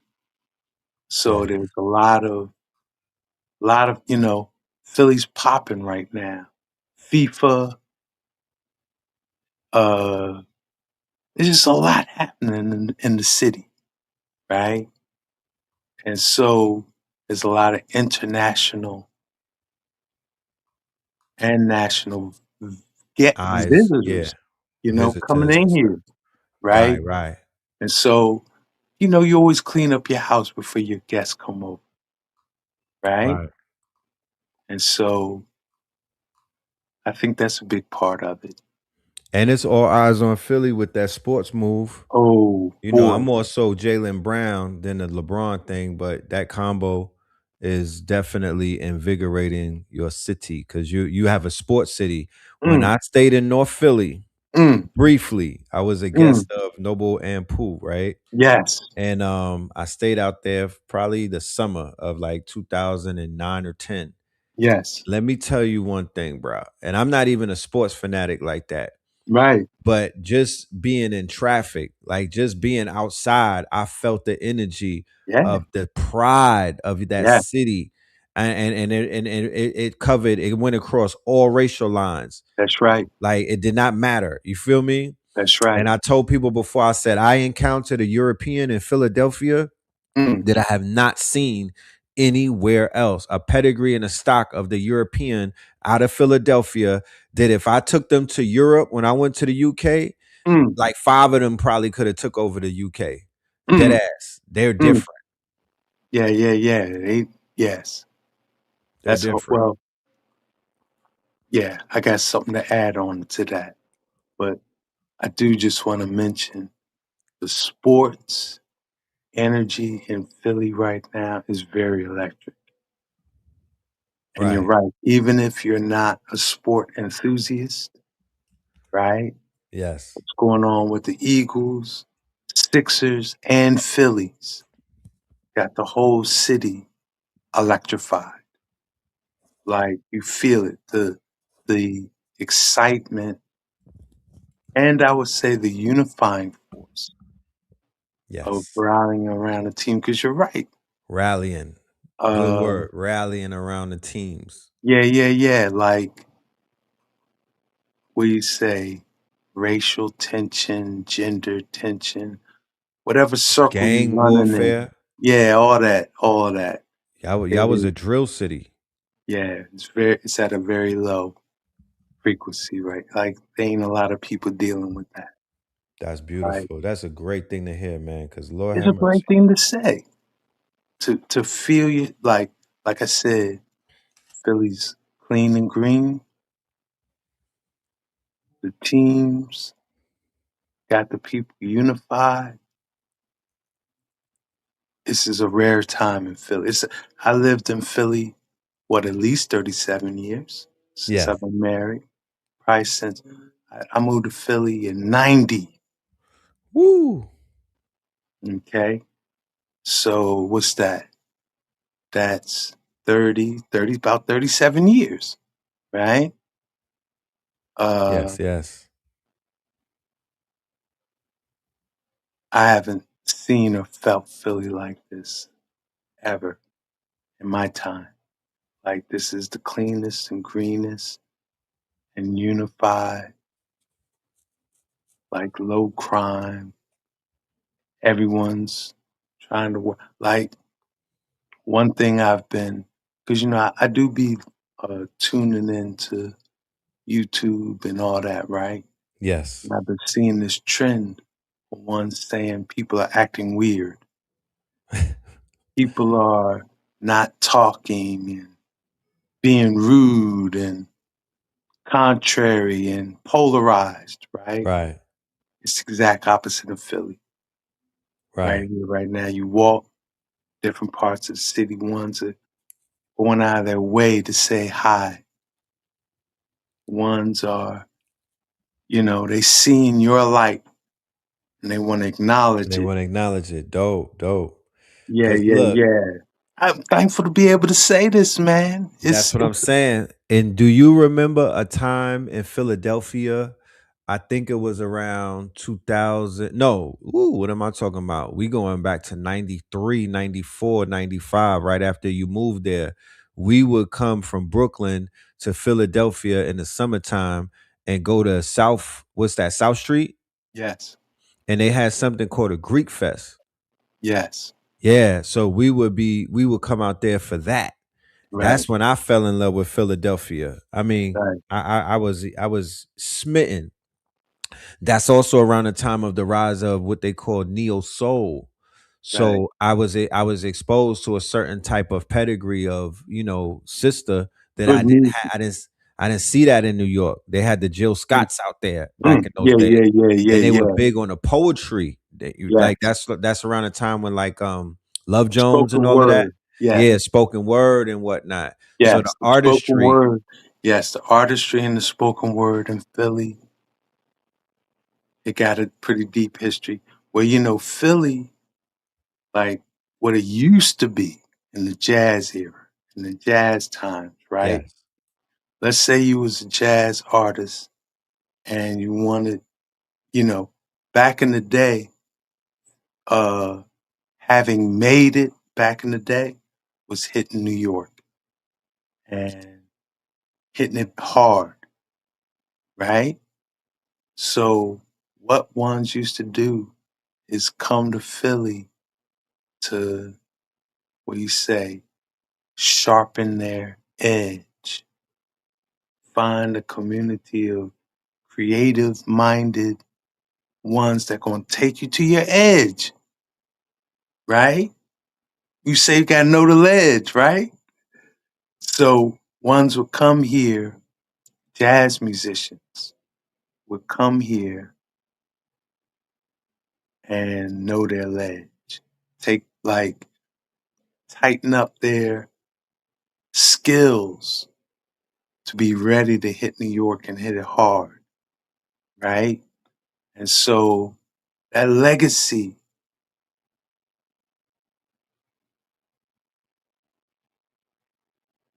of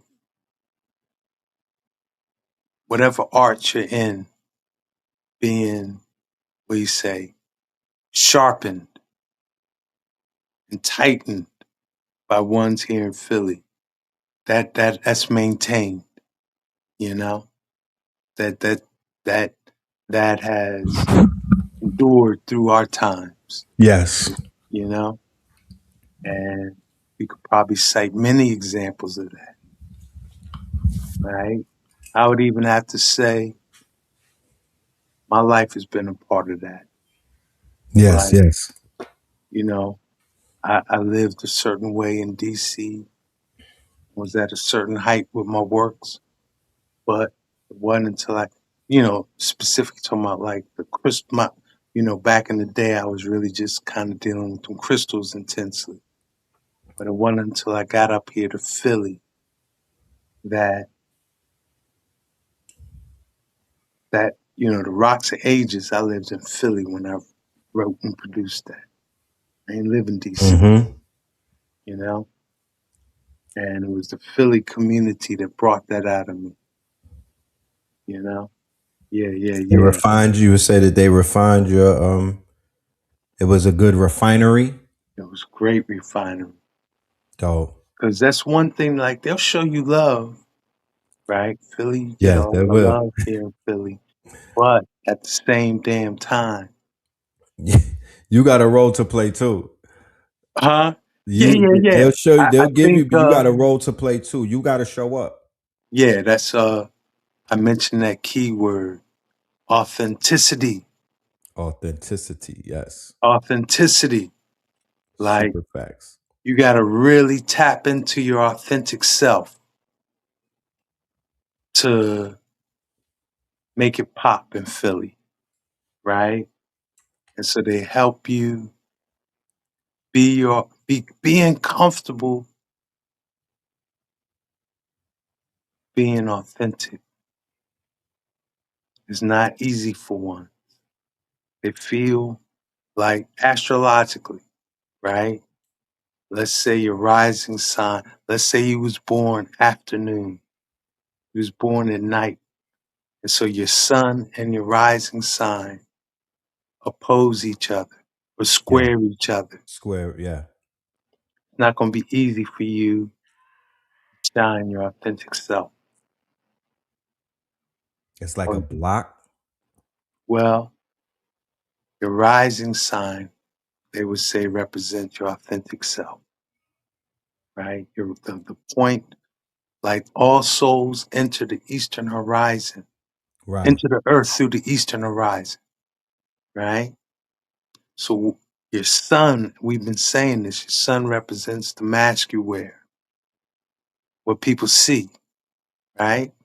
So let's say the sun is in a polarized aspect to your rising. How you appear is going to be polarized with who you are, your authentic self.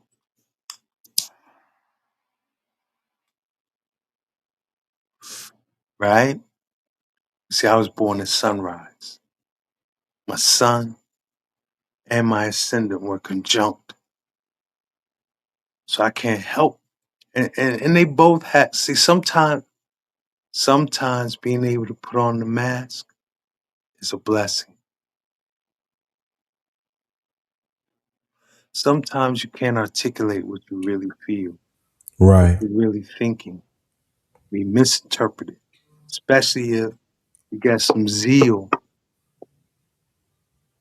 you know, like you really feel it. You feel it deeply, Mm. right? You feel it deeply and you say what you really feel, that might be a problem. So, you know, wherever your sun and your ascendant are, there's going to be issues that you have to deal with, Right. right? But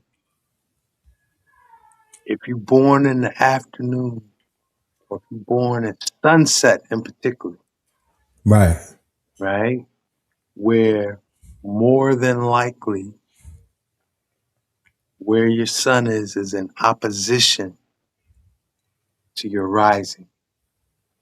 Right.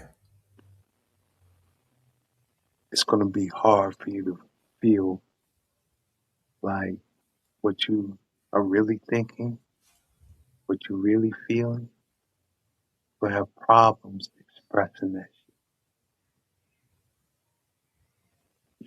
You're going to have an inner conflict, and you might dim your authentic self, you know? Where if you're born at sunrise, Yes. right, you'll find yourself in them situations where you're like Will Smith, you're going up on stage slapping a nigga. Like, come on, man. Was that wise? You know? Like, Right. I That's know very you felt reactive. it. Yeah, I know you felt that in that moment really strong, but you could have thought through that. Right. You could have sat in your chair, ignored Jada, and just be cool, but he couldn't help himself, Yeah, you you know? had to pop. He had to pop, right? So sometimes it's not wise, good to show what you really feel. And people born at sunrise, that's what, you know, they got to work, they got to grow through that. You got to grow through being who would, hey, I'm just going to be, what people see is what they get. And I know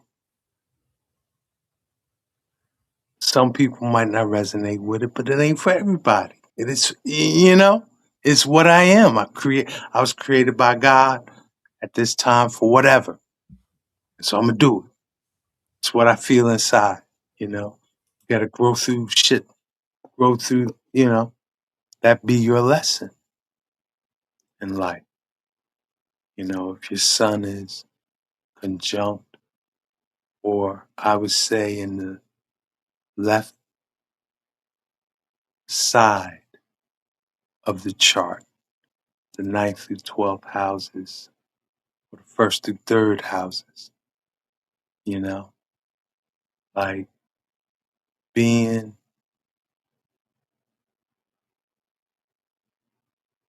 to accept yourself and be yourself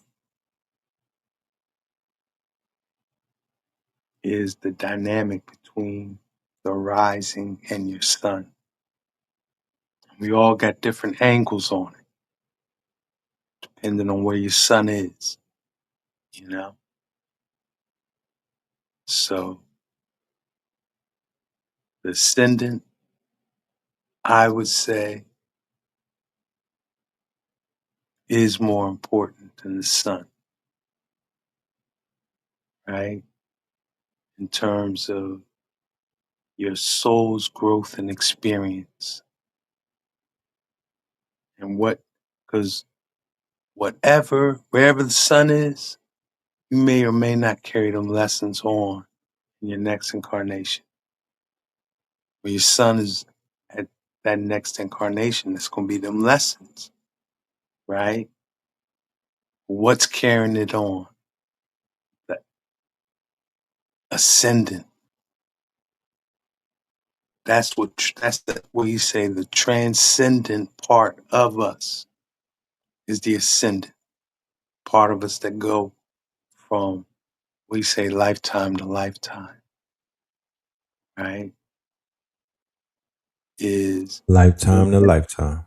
and what you and how that one way that translates into you earn your time of birth, not just where the planets are, but I mean like because a planet's going to be the same. Some planets, particularly the outer, by the time you get to Jupiter, it's going to be Right. the same at the same place, no matter what time you were born in that day, right? What's your relationship to where the planets are as you're rising? And that change every 4 minutes. Every Oh. 4 minutes, the rising change 1 degree, right? So that's what we earn is the relationship to the cosmos at that time, that day you was born, to what moment you was born. Right. And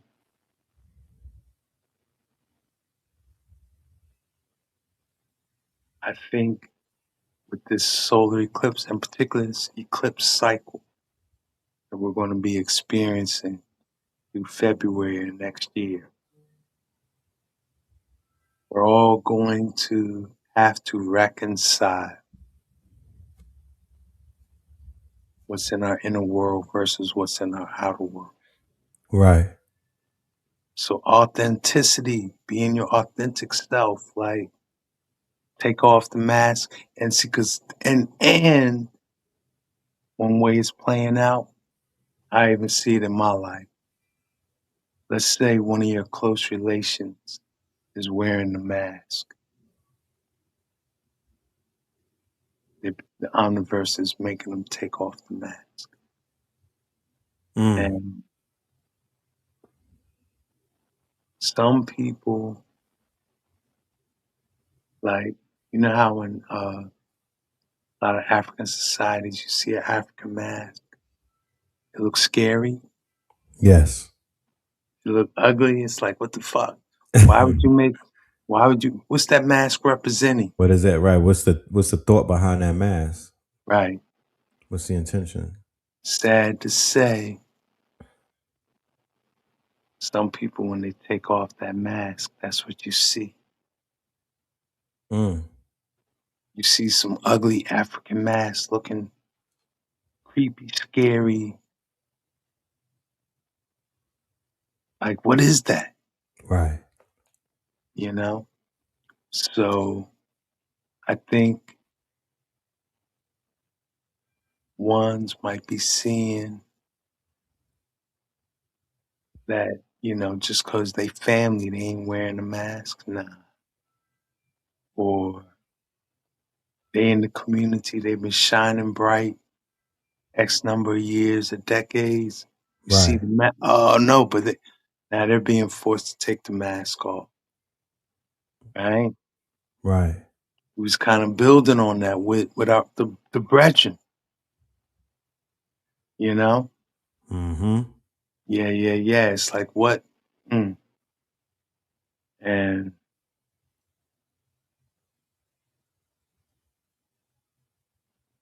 That's the time we're in. We're in a wild. Now, I mentioned 27. Yeah, 2027.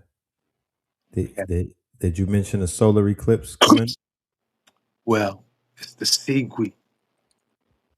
The what? The Sigui. The Sequi. Sigui ceremony of the Dogon. So Mm-hmm. the Dogon hold a ceremony every 60 years. That's that Jupiter-Saturn cycle Right. in astrology. 60 years cycle, right? Jupiter is the ruler of space. Saturn is the ruler of time. So the rulers of space-time come together every 60 years, right? Right.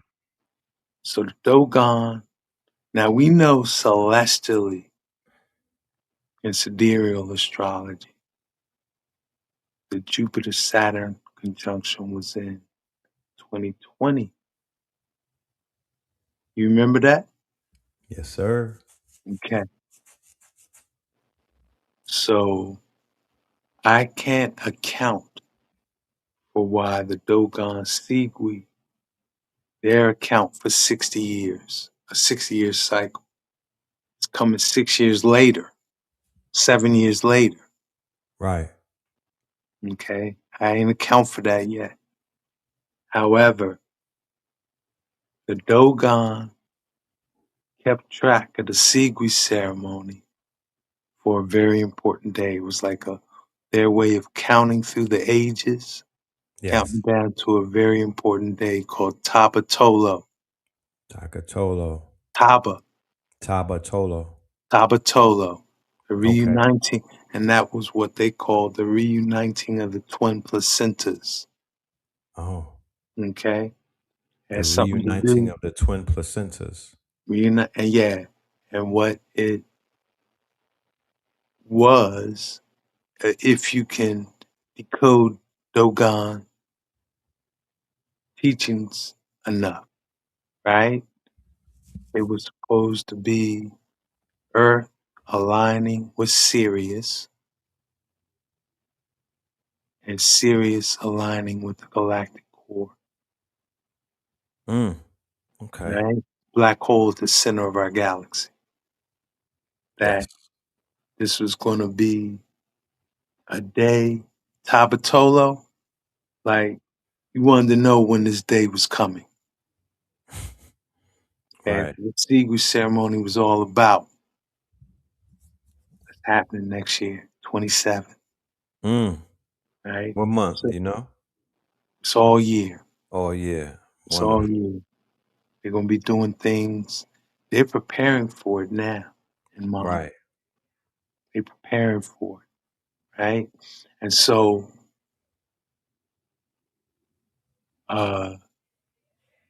now, if you study Dogon, right, and then look to Kemet,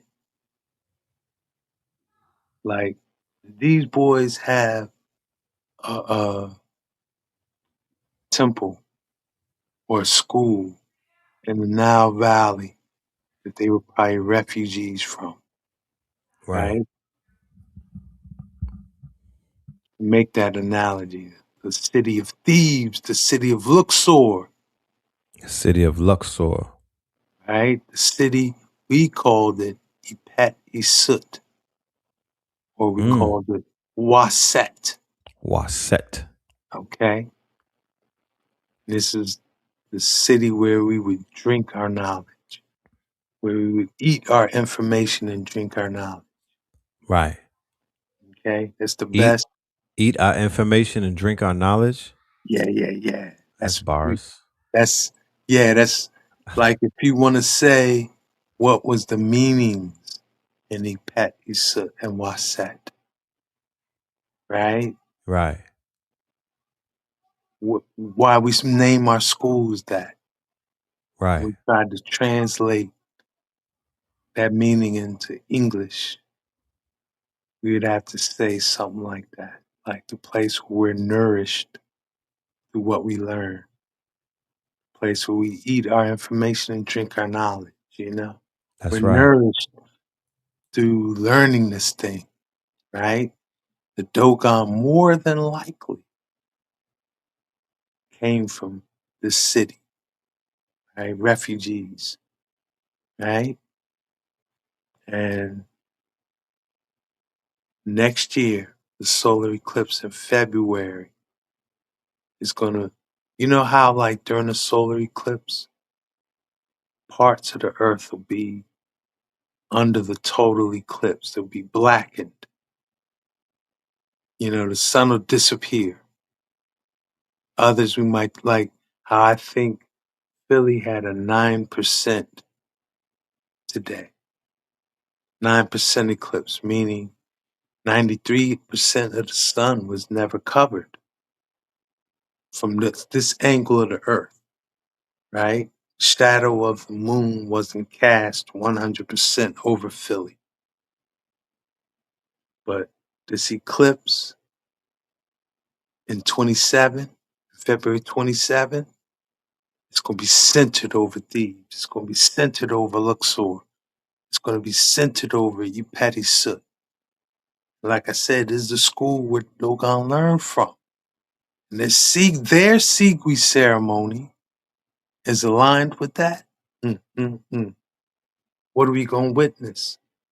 I think we're witnessing it. I think part of what we're seeing and feeling now Right. is the build-up to this. I'm gonna put it out there like this, Ross. Family that's in the chat, we about 500 deep right now.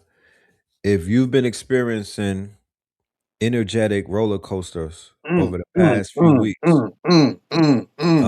lashing out, bits of depression, trouble sleeping, or wanting to sleep during the day, Right. That's a big one. erratic behaviors, either you having them or people around you, please press Witnessing. 1.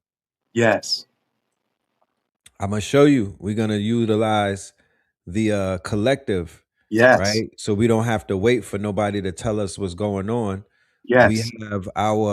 We have enough numbers to basically prove our concepts to be real.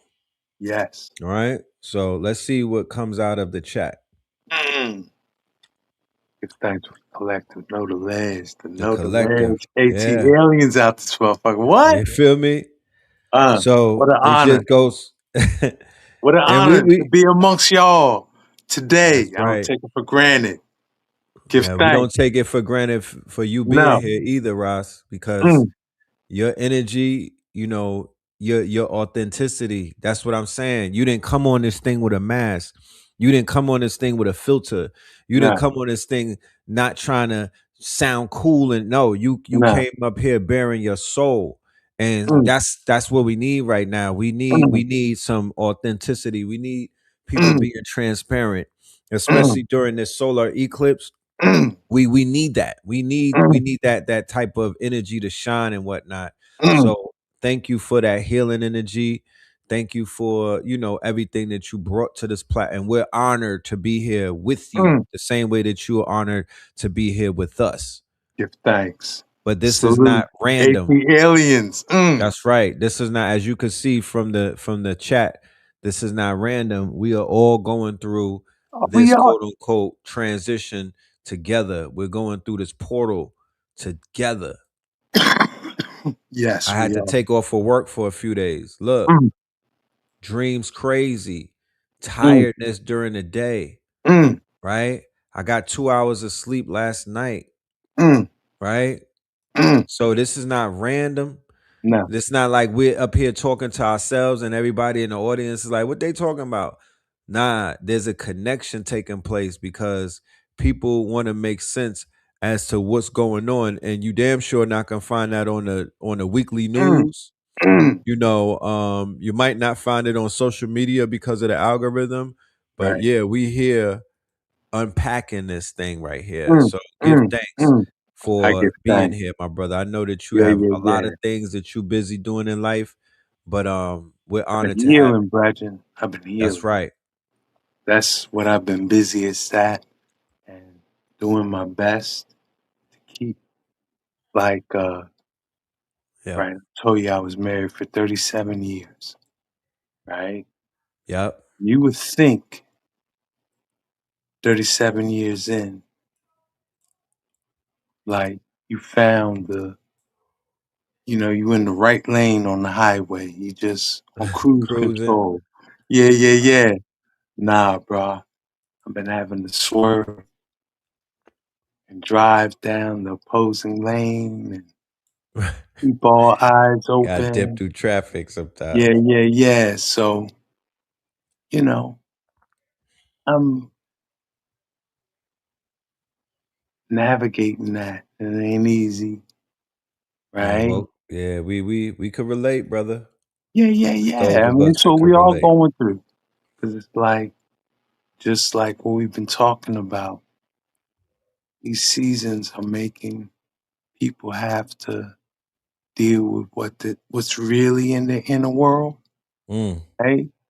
yes. Come on, man. It ain't easy. What we really carry is not easy for a lot of people to deal with within even themselves, Right. right? And throw in the dynamics of family, our elders and our children. Mm. It's really deep. Yeah. Then at the same time, right? I went to DC last month and we say the time loop, how so many things came full circle. So many things came full circle that I'm still processing it, Yes. right? I'm still processing it. But when you experience things like that, like time, you mentioned collapsing the wave. So Mm-hmm. whatever space-time wave you've been riding on collapses, comes full circle. Holy cow. The resolutions, the healing, the transcendence, the transformation, the overstandings that come with that.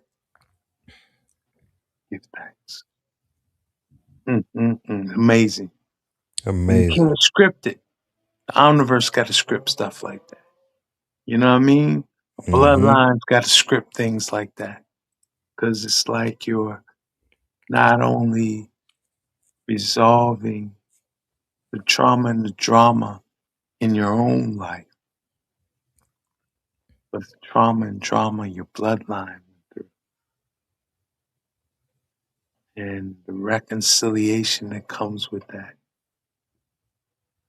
The betterment of relations between our elders and our children. We can't take them things for granted. We cannot. Yeah. We cannot.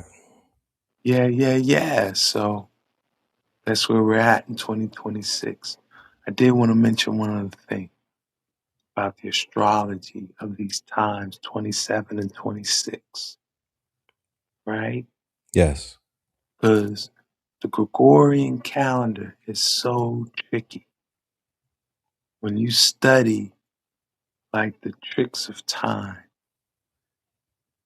they've played with our calendar, so hard to know what what Public Enemy asked, do you really know what time it is?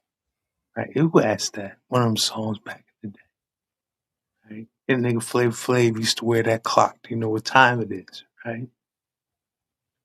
Using the Julian Gregorian Right. account of time is so tricky. Very Right? tricky. But I will say this year, 26 is the galactic frequency. When you study the Mayan calendar, the 13 moon calendar, when you study the Enochian calendar, 26, 13 moon cycle times 2, 13 times 2, 26. Yes. It's all about galactic alignment, right? it does seem in 26, the Gregorian year 2026, galactic synchronization is occurring. It does seem that way. You know, I might be tripping. That even became a theme. If you remember when we was in Atlanta, what's your boy's name? Ghost or Ghost. Spin? Yes. No, it was Ghost. Ghost, right. It was Ghost. What's the name? What's the alphabet letter before Ghost? What did he say? What you Was mean? it G Ghost or G Host or Oh, something? G Host. G Yes, G Host. Host. All right, G Host. Yes. Yes. But look, that brethren was blocking that sound at the beginning of the year in Atlanta. Yeah. That 26 was going to be all about galactic synchronization. Right. And he was right. You said he was blocking the sound or locked in the sound? Blocking the sound. He was saying Right. 2026 was going to be a year of galactic synchronization. Synchron. Right. And I didn't really see it. I was listening, Right. right? But then time showed, space-time showed he's on it. Right. Because it does, to me, it does seem like that's been a theme active in this year, you know, that we're getting in order galactically, not solar system, just our, our limits are 3R Atlas was a part of it. Just our orientation to the galaxy and where we are in space time within our galaxy is becoming more of a discussion point, like in media, not just social media. There is a lot of buzz on that in social media, but like even the news and what are the probes we're sending out? Where are they? What are they doing? SpaceX and all of that. And like Yeah.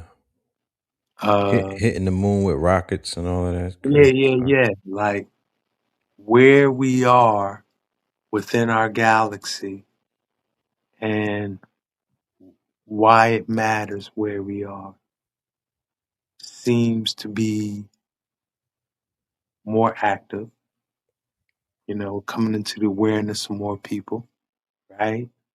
And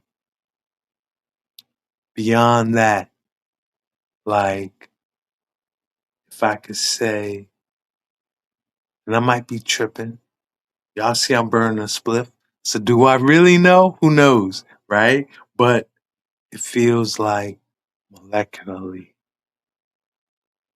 psychospiritually, we're being impelled, not compelled, not being forced, impelled, we're being guided into alignment.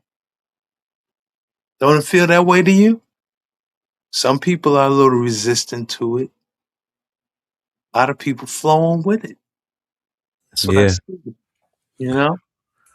That's an interesting dichotomy that you pointed out, the resistance and the flow. Now, we know when we go to the gym, the resistance of the Mm, weights is what builds yes, our strength, right? yes, yes, And the friction of, pushing and pulling, right. although it is strenuous on the The bones tension. and the Yes, tendons and the muscles, it yes, does have positive results throughout our bodies, our temples and whatnot. And we could see yes, the results later on, yes. rather than if we were just to go with the flow of things and there is no friction and we're Mm, just being blown in the wind and whatnot, mm, right? mm. So my question to you would be, spiritual friction and going into what we would call spiritual resistance and whatnot, although it feels very heavy on people's shoulders and whatnot, and they may be fatigued because of the wearing down of Mm, just life right now. Ultimately, do you feel like this is something that is preparing us? It is something that's making us stronger, mm, or mm, is it something that is wearing us down and making us weaker? mm. Well, we say at the same damn time. At the same damn time, at the Think it's same happening. damn time. Yeah, yeah, yeah. That we've been saying it a lot today, right? That's But your that's your motto right now. yeah, yeah. Well, I learned that from my brother Ross name. Yes, yes. That's his thing, That Mhm. should be happening at the same damn Same time. time. That's a fact. It is what it is. Because I do see why I say that. I see ones are being worn down by it. And I know myself, some things within myself are very weary about certain issues in life, you know? Yes. But we say at the same damn time, At the same damn time. I'm very energized and excited what space time has for us between this eclipse today Yes. and the Pisces eclipse 27. Like, Okay. wow, this today is because I think I started mentioning it. We got spun out where today's eclipse is the first of a cycle of eclipses. A family of eclipses, yes. And this one's occurring in Leo. The one in February is going to be Pisces, right? Mm. So Okay. now Leo represents our will, our own personal will. 12th house or Pisces represents thy will. You know how, like we say, not by my will, but thy will be But done, thy will become right. right? That's 12th house, where we have to surrender our personal will to the will of the Most High, right? For sure. So there's this dynamic between the 5th house Leo and the 12th house Pisces around the issue of willpower. Not my will, but thy will be done, But thy will be done. Right. right? So we could say this eclipse is activating the my will, the one in 12th house, one in February. It's going to be thy will be done. Mm. Okay, so this one is my will, and then in February of 27 is thy will. Thy will. Beautiful. What's that going to mean? What does that mean? What does that mean? Mm. So we have from today to February to align our willpower with the willpower. We can do our best to study prophecy, Right. pay attention to the history and mystery of what, we seeing in today's space time to align our will with the will of the Most High. That's where the study of prophecy come in. And we got till February to really get it in, like, and we have a recent example in history and mystery to study Yes. of misplaced prophecy, skewed prophecy. Because didn't we witness collectives thinking the rapture was going to occur? The rapture. Oh And Lord. They was Yes. giving away their houses and giving away Yep. their cars, expecting Jesus to float out of the sky in a Yes. rainbow and take them up. Yes, sir. I remember that clearly. And they gave away their houses and gave away their cars. And then, damn, they still stuck on Earth, Uh, right? can I add So on to please, that please, rapture thing? yes. All right, check this out. Glad you brought that up. Basically made up the rapture is also the original Christian Zionist. Mm, His name is John Nelson Darby, and this is a photograph we have of him because he did this in the 1830s. The rapture is not something that was in the Bible. It came out of this guy's mind. He founded a branch of Christianity called dispensationalism, and he preached about a pre-tribulation rapture where all the good Christians would get snapped up. And in order for that to happen, the Jews needed to be in Israel in order to facilitate his end times prophecies. So he basically came up with the concept of Christian Zionism as a side effect of his rapture nonsense. And gave the Jewish Zionists necessary allies in their fight to steal Palestine. There are very few people in history that have caused more problems than this man. All that crazy shit that evangelicals talk about, fucking the end of the world, and then allying with Israel, and then basically giving Palestine to the Israelis. You can thank this guy. And like very few people know this guy's name. I don't know why, but John Nelson Darby, that's him. He sucks.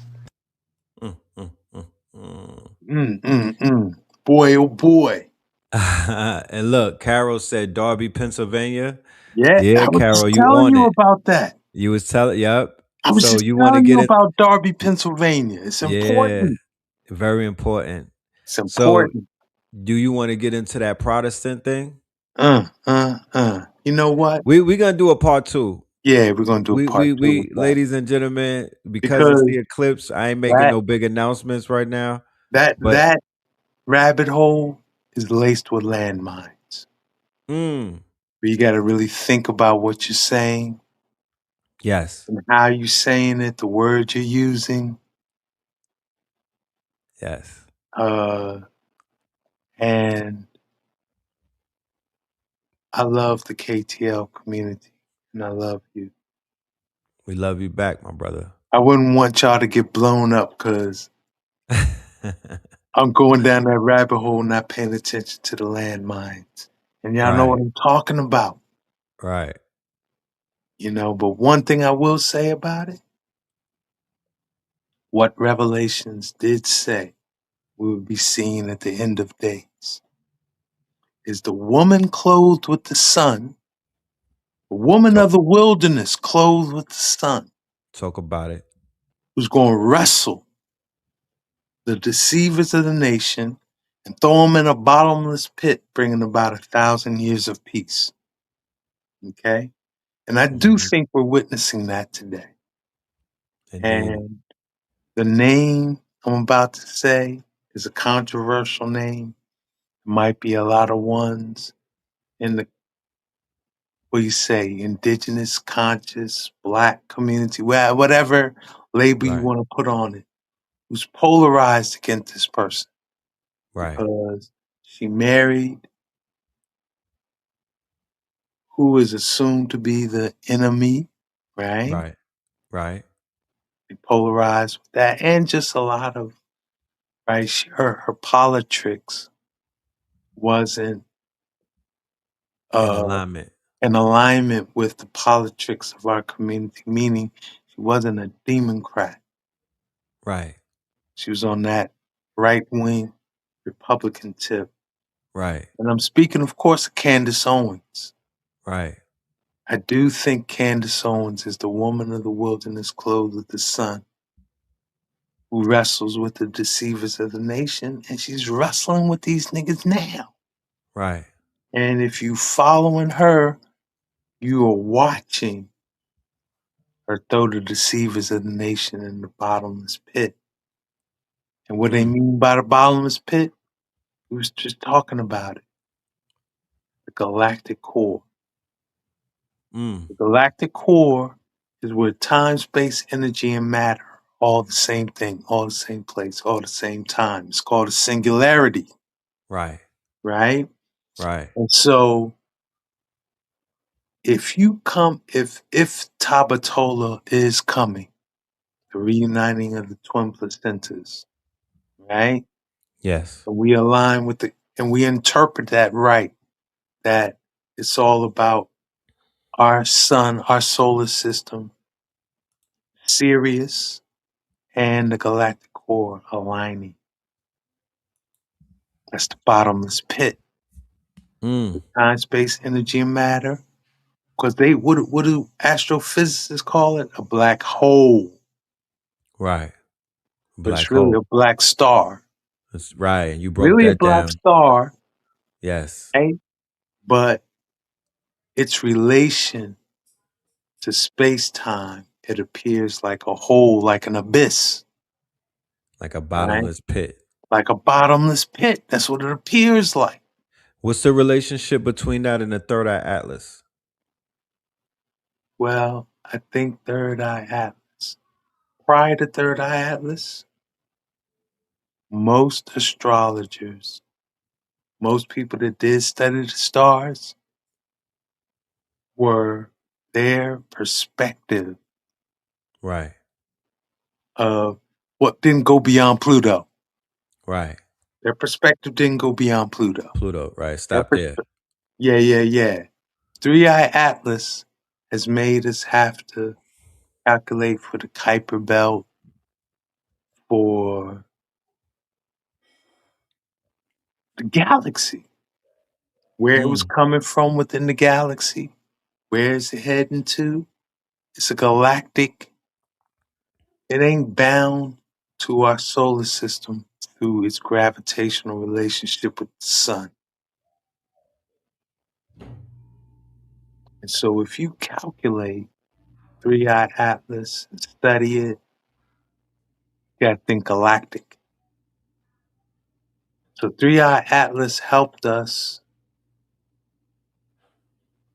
broaden our awareness intergalactically. How many people do you know that were astrologers specifically that thought beyond Pluto before Three-Eyed Atlas? I don't know that many. My astrology teacher didn't think beyond Pluto too much. Who was the next elder? He's an ancestor, Baba Kofi. Salute Baba Kofi. But he's one of them North Philly elders from the earlies. Yes. He was Imani Zen Ra's elder. So Imani Zen Ra, as beautiful and shining star as she was, she would go sit up under her elders and be humble and listen to their guidance. And one of her favorite elders was Baba Kofi. That's the man. When I I came here to remember Philly. Kofi Yeah, that's right, because you from said Union you're bored. Station. No. Kofi, he was here in Philly. He had the bookstore, At a bookstore. Yes. and it Kofi. wasn't in Union Station that AA used to go to. No, but he did work with your boy, A.A. Rashid. Yeah, I know. Yeah. That's that. He's a legend. He's a legend, Baba Kofi. Baba So Kofi my spoke high. Yeah. astrology teacher, I had the opportunity to study with this man up under him, right? Right. Gave me the foundation of, studying the stars astrologically, right? But he ain't think beyond Pluto. Shit. It wasn't until Three-Eye Atlas that ones said, you know what, we gotta think beyond Pluto. Right. We gotta calculate shit beyond Pluto. Because we beyond Pluto. Beyond Pluto. Yeah. Look, not to get off a topic, but I wanted to mention this earlier when we were talking about the eclipse cycles. February 2026, 28 degrees Aquarius, the Aquarius Leo axis. So we looking at February 27, but we had something kick off in February 26 as well. I just wanted to throw that in there. I could feel it. I think we're all feeling it. because also you got to remember too, let's say we look at the early degrees of Aquarius. What's there? Pluto. We was just talking about Pluto. Yeah. Pluto's at what degree Aquarius right now? I don't have my chart in front of me, but it got to be 1 or 2 degrees Aquarius. I mean, yeah, Pluto got to be there. So that means when the sun, Jupiter and Pluto are in opposition right now. Right. And the sun was just in opposition to Pluto on that axis you're just talking about. This Leo Aquarius axis is why our leaders going through their shit. Right. This is why I guess we're going through our shit, right? Are we being tested or prepared? I think it's both. Both. Okay. I think it's both. Yeah. They say many are called, few are chosen. Chosen. That's right. Right? So it'll be like, how many people can walk up to the gate of Zion Whew. and choose to walk through? Not too many, right? Because their guilt, their shame, their unauthentic self Right. can't take that step. They're not gonna go. They're not. You know. We're Right. all like, give in to your authentic self. That's what I would say. Don't accept it. Don't let what your fears about what other people might think or feel about your authentic self or whatever. Yes. So what? Because the thing is, like we say, you earned your time of birth. Right? That's right. That's right. So one way we can interpret that means God made you specifically how you are for a reason. That's right. Like, don't be ashamed of whatever. don't be ashamed of it. Don't shun it. No, Right. don't shun it. Like, whatever reason your authentic self is the way it is, be that, exemplify it. That's right. Give thanks for it. And shine it. Be it. Be it. Why not? Shit. Because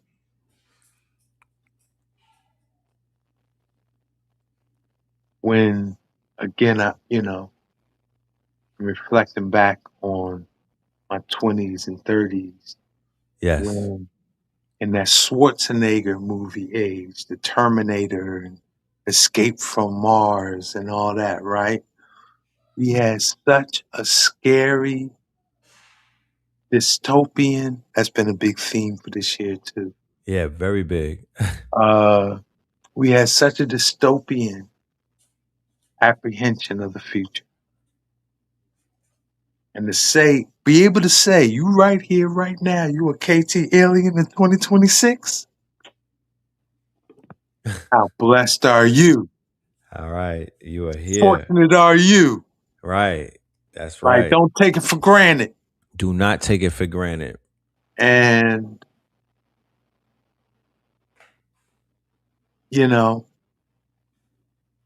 that's earned you the right to just be who you gonna be.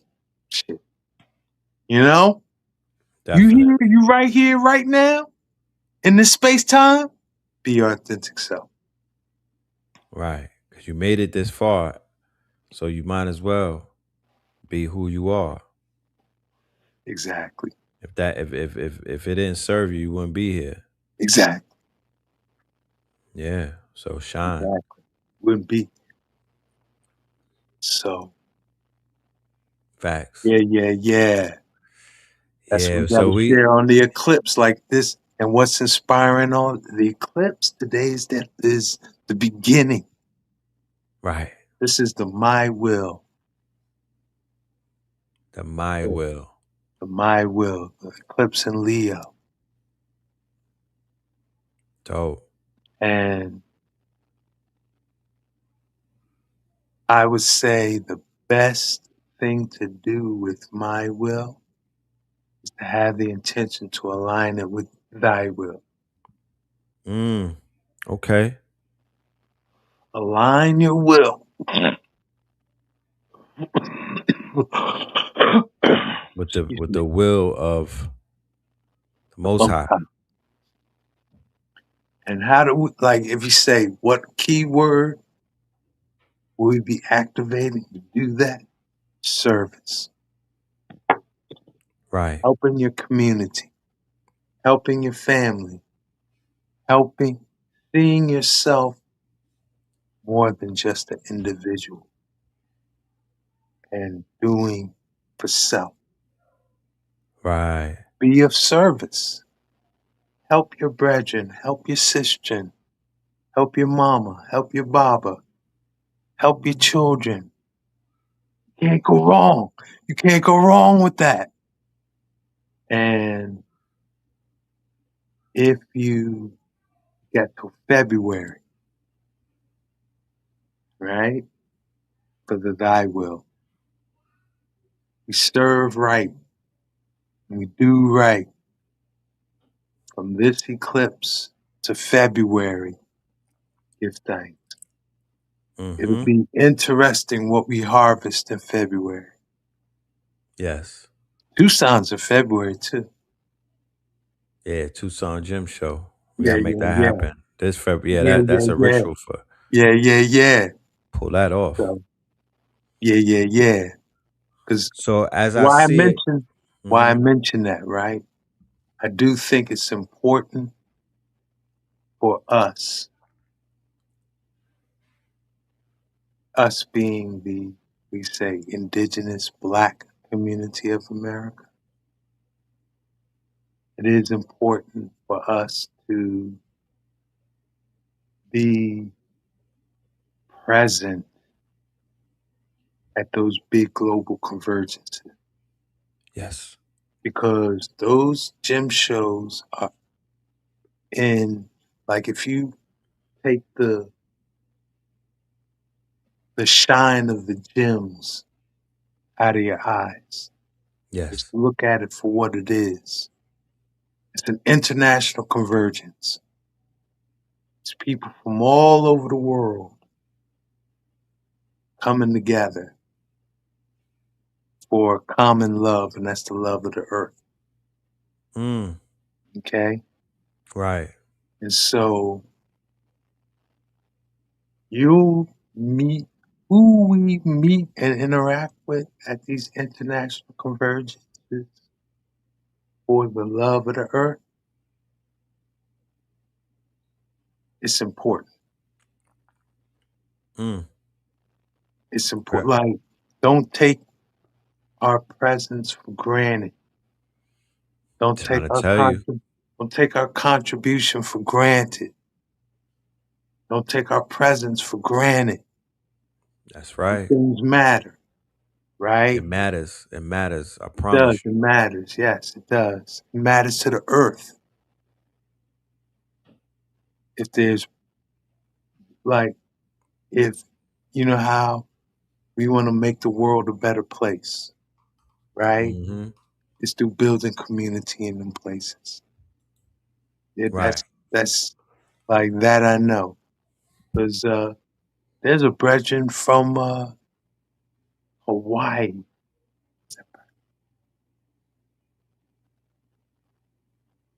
I met him in Tucson. There's a sister, another Sabi student, but she studied the mushrooms with him. I think she's in that Chi-Town area. She studied the mushrooms. Okay. Is it elder? No, young sister. A young sister? Yeah.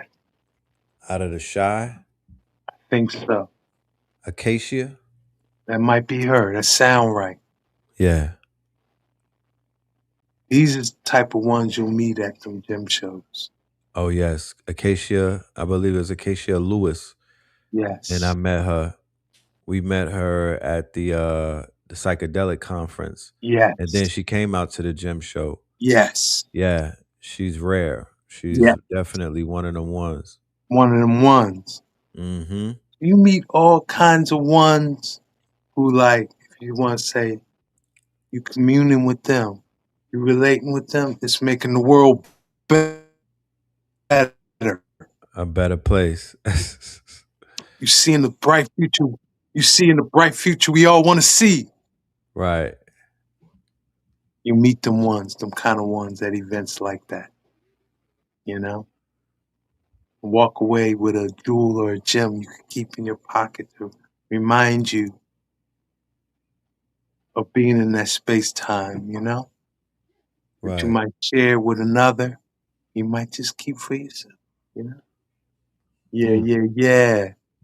that part. That part. Yes, indeed. Yes, indeed. Ladies and gentlemen, like I said, we will have some good news in the very near future. Y'all make sure that y'all tap in if you want to hear more from the legend. Because Mm, to be honest with you, ladies and gentlemen, we went over the eclipse, but mm, our next conversation is probably going to be off of YouTube. We're going mm, to go over the predictions that were made in January, mm, and then mm, we're also going to forecast what the rest of this calendar mm, year should look like, mm. what we should be looking for. We're going to Yes. qualify, though, the predictions that have already come true. And based off of, that, then we'll lead it Mm, into basically giving you the forecast for what the rest of the calendar year is going to look like and what you should be doing to mm, be in alignment with that energy. mm. So Well, I'm going to land our I give plane thanks for right the now. opportunity. I give Yes, thanks go. for the opportunity to build with the KTL community. I don't take it for granted. I know we rocking with the best. You You already. know, isn't You that what feel you me? say? Yeah, yeah, Yeah, yeah, you yeah. are I now give rocking thanks. with the best. You done know. Uh, uh, And I uh, gotta send you our uh, new album. We got some new uh. sound word frequency we I put would out love called it. Voltron. I would love it. Yeah, I me think and I heard Blue. it. I You heard ain't hear the Voltron. album though. I ain't hear the album, no, but I Nah, did you ain't hear hear the the album. song. Yeah, Yeah, nah, yeah, nah. yeah. I did. You I heard that did get. intro. Yes. Yeah, feel me? Look. Uh, This G host right here. Matter of there you fact, go. he's so on point, and he could co-sign. And we didn't make this. We didn't make this. He literally texted me when you brought his name up earlier, and Mm, now he's in the chat. uh, So Luke Brethren. yeah, we was bigging you up, G host, when you were Uh, talking about the 26th. When you yes. were in a ATL in December, I would think it was the winter solstice, and we Yes. all linked up. Ross Ben, Ra Aku, you was Yeah. in the building. This is who I went to Columbia with too, Ross Ben. We wound I up know. going to Columbia right after I that. You vision know, that. yeah. And I do have to say, I do have to say thank you, Red Pill, because I had heard of the Brethren Ra Aku for a long time. And I Yes, knew some of his students, but I never got to sit in the flesh and build with him. Real. You know what I mean? yes, And you open that portal. And even though I haven't built with him since then, I really do cherish that opportunity to sit and hear his, you know, yes, vision sir. of the cosmos and how Yes, he thinks sir. and how he moves. And it was very impactful on me. I was thinking about Raku yesterday, as a matter of fact, That's beautiful. and reflecting on having the opportunity to build with him. And Yes, so I do want to say thank you for that, because that was important. Us coming yeah. Y'all together made it and building. That was at the beginning of 26. That was important. 26. That was a classic, and I don't Mm, think enough people even realize. I might have to mm. put that video on my YouTube because You do. yeah, I'm gonna have to put that up and let people see which I was on. Because I will say, not wanting to sound braggadocious or nothing like that, but I did call a lot of what we're seeing today. Oh, you Specifically, most definitely did. You was hitting yeah, 3-pointers. yeah, specifically the earthquake swarms. The earthquake swarms. The You say that earthquake swarm. wasn't going to just be an earthquake. It was going to be an earthquake swarm. Ooh. And I gotta add this on because Mm, G Host is in the building, right? Check this mm, out. The earthquake that just happened in Colombia, right? mm, They mm, swore in the president, who's basically a puppet of Is It Real? When mm, we went to Colombia and when we witnessed Colombia, it was under the leadership of a president that was somewhat of like a socialist. He was friends of Palestine and all of that, right? The president did his inauguration in Cali. This is the first time ever that the president had an inauguration in Cali. Cali is where melanated Afro Colombians reside, and they did not vote for him. He mm, took it. He took the capital from Bogota, right, and then he brought it into quote unquote Cali to do his inauguration. mm, Right. 2 days later, they had the earthquake, mm, mm, mm, which was similar to what happened in Venezuela. mm, Venezuela being under the control of Is It Real as well, mm, and then the president is saying that he's closing all of the embassies in all of the countries that are basically not down with Is It Real? So mm, it's like mm, mm, there's a lot of things going on in that mm, hemisphere. mm, mm, And yeah, mm, earthquake swarms. There mm, was a time when the one hit in Venezuela, I believe, there was the ring of fire got activated. Now mm, Venezuela's not in the ring of fire, but the ring of fire literally was activated and then it hit over there in Venezuela, mm. you know. So yeah, we just observing things, but you Yeah, called yeah, that yeah. out. We You paying did, you attention. predicted that. We paying attention with the KT aliens having fun. Gotta get on Poly Market, man. God damn. That's the next step. Yeah, you're right. That's the next step. I So have a that, student that built their own version of Poly Market called Post Market. I gotta put you mm, on to her. yeah, She yeah, yeah. yeah, Because you know what? It's time that the community cashes in on what we know. that's right.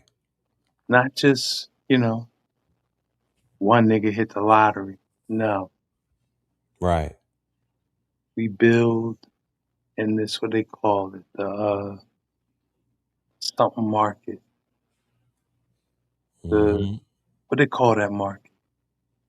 Uh well, Uh, we call it the Bizarro Bazaar. nah, Um nah. The speculation market. the speculation market. Speculation market. That's right. We can Speculation all market turned cash in prediction on market. we can Right. all cash in on the speculation market That's a fact. using And that's clean astrology. money. Yeah. And That's green. That's clean. it won't just be one nigga hitting the lottery. Right. It'll be all of us hitting the lottery at the same we say at the same damn time. At the same damn time. At the Uh, uh, same uh, damn uh, uh. time. At the same damn time. Getting That's the next step, Brethren. We have you to do it. already. We have Okay. to bring wealth and prosperity To the people. to and to the KT aliens. To the KT aliens. Man, I'm so invigorated because I was in a Mm, I was at this convention and it was all about this wealth transfer, and I saw a lot of people and they looked healthy, they looked wealthy. A lot of commerce was taking place. Just the ionosphere was charged up with abundance, mm, and I want us all to experience that. We don't have to yes, be at that convention to experience it either. The yes, power is in the people, and the currency is in the current. You know what I mean? So yes, when we gather, it automatically creates a sea of current. yes. You feel me? It automatically creates a sea of current, and all we have to do is literally draw from that current, and we Mm, create currency. mm, So the conscious industry, more so than the conscious community, is something that I would love to explore with the family. the marketplaces and things of that nature that we could all build out. Many of us have products and services, because at the Invest Fest, this was what I saw that was dominating the marketplace. Crystalline copper-based jewelry and gemstones, and people that were dealing with the body massages. The masseuses took over the marketplace. I literally walked by 10 different masseuse tables and whatnot, and these were not they didn't have the chairs, they had the tables.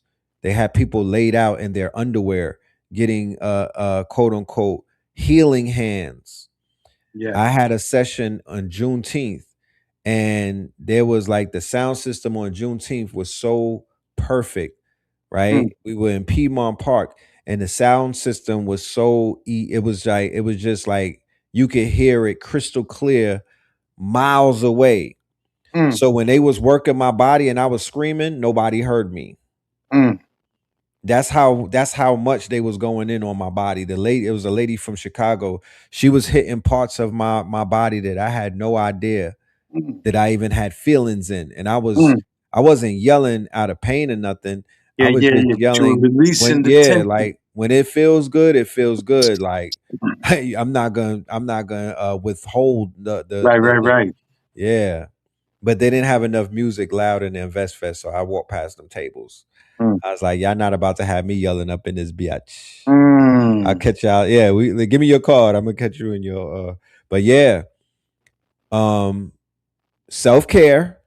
Yes. Because the entrepreneurs, they need self-care, because your most important asset is your body. Health is wealth. The most important asset is the body.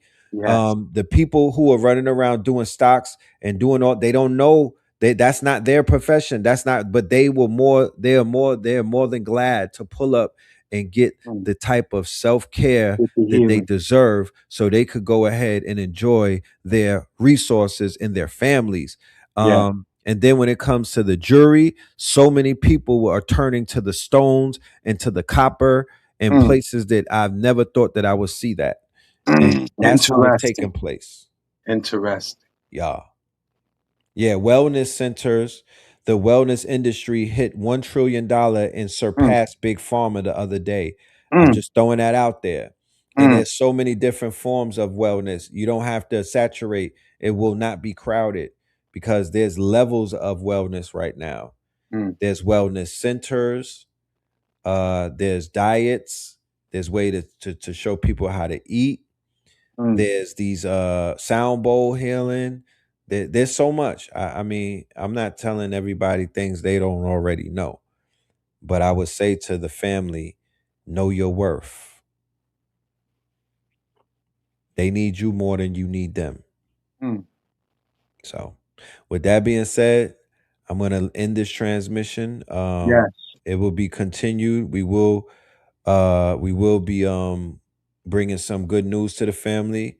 We just wanted to, get you guys right for this solar eclipse. Now, I don't know everything, but I know two things that I could do right now. I did this already. I did one of the two. I'm about to do the second one. One, you could write on a piece of paper all of the things that do not serve you, all of the things that you wish to banish, all of the things that you don't want in your life. This is about detachment.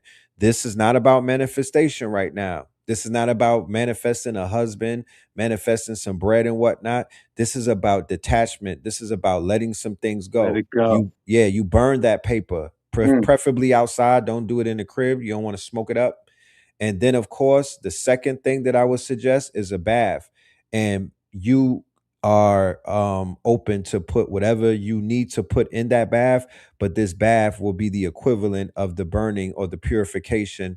Everything comes off of you. There's detachment that goes on in this bath.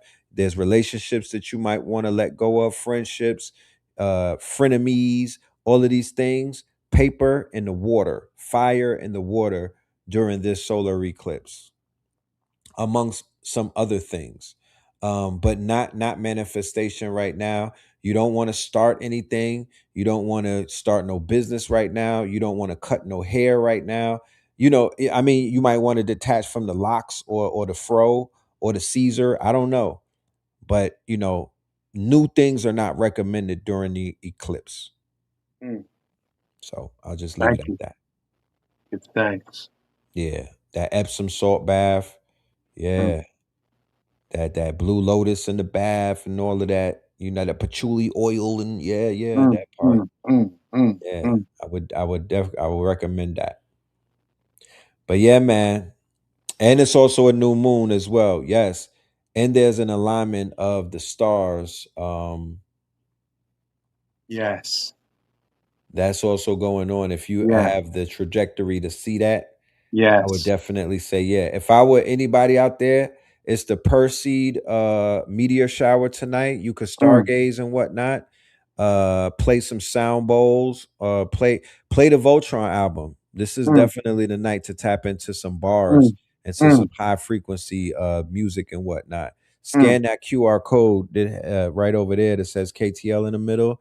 That'll take you to the website to go ahead and get. It's a digital download. It's not on the streaming platforms.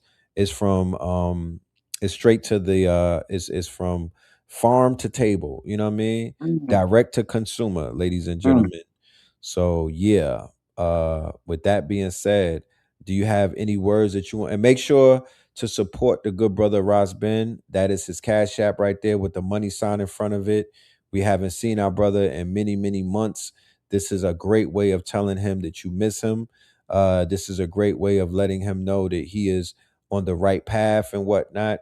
As he said earlier, he's been in solitude, dealing with healing and dealing with centering him oneself and whatnot. So, you know, let's just show the good brother love. And Mm, you know, love is we vote, you know what I mean? Love could be translated through Cash App. mm, mm, mm. Well, thank you, brother. Thank Yes, you, sir. KP Aliens. Know the ledge. What an honor to be here with y'all during this eclipse. Mm, mm, mm. I'm excited for us all. We got a glorious future in front of us. Yes. And give thanks. Gratitude is the attitude Gratitude that is we should all the have right now. gratitude is the attitude. Why? Talk about it. Because it's 2026 and you still alive. You still a KT alien in 2026. Don't take Woo! that for granted. That part. That part. To love, honor, and respect, Red Pill. Salute to your family. I haven't talked to the Blue Pill in a long time. I miss them. Give them my respect. Most definitely will. And I most yeah, definitely will. we will build. Yes, we will. All right, Peace. brethren. Yes, peace, King. Salute. Salute. All right. Yes, yes, ladies and gentlemen. So I'm gonna leave you with like one or two videos just to put the cherry on the top. And I want to say thank you all for your time and your presence. This was a 3 hour and change, and we thugged it out. And that means a lot to me, bro. For real, for real. Alarm, mark your calendars, do whatever you got to do to remember August 12th, because there are 5 major cosmic events that are happening all on the same day. We have a 6-planet parade, a new moon, a total solar eclipse, and also the peak of a meteorite shower, as well as the completion of the Lionsgate portal.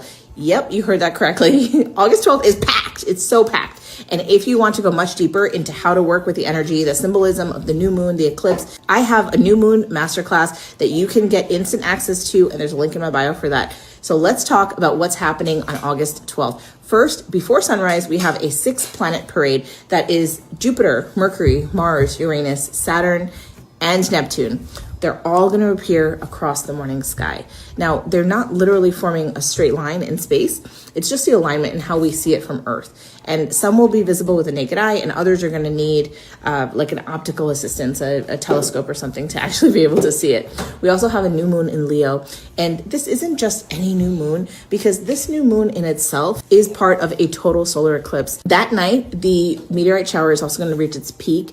And this year has been incredible because it's happening right around the new moon, which means that the sky is going to be super, super dark and the meteorites are coming through bright and beautiful. Under ideal conditions, the meteorite shower is going to show over 100 meteors per hour, depending on where you're located and the pollution and all that stuff as well. Number 5 is where the astronomy and spirituality meet. August 12th marks what many modern spiritual practitioners recognize as the completion of the Lionsgate portal. The Lionsgate window is commonly observed from July 26th up until August 12th, with the peak thought to be August 8th. So think about the symbolism of everything that is converging around this moment, around this day. A new moon representing new beginnings, an eclipse meaning temporary transformation from light, and meteorites sparking the sky bright. 6 planets in alignment, and the closing of an energetic portal that so many of us has been using to set intentions, manifest, and truly to transform. Whether you believe in these celestial events or not, they're all simply powerful markers, and now it's a time to ask yourself, who am I choosing to be as I step forward in my life? Because manifestation isn't about asking the universe for something. It's about becoming the version of you who is available to receive, to hold, and to experience it. August 12th feels like such a beautiful intersection of endings and beginnings. Look up at the sky, pay attention to it. And if you want to intentionally work with the new moon and eclipse energy, come and join my masterclass. You have live access to it right now. And I don't say that lightly.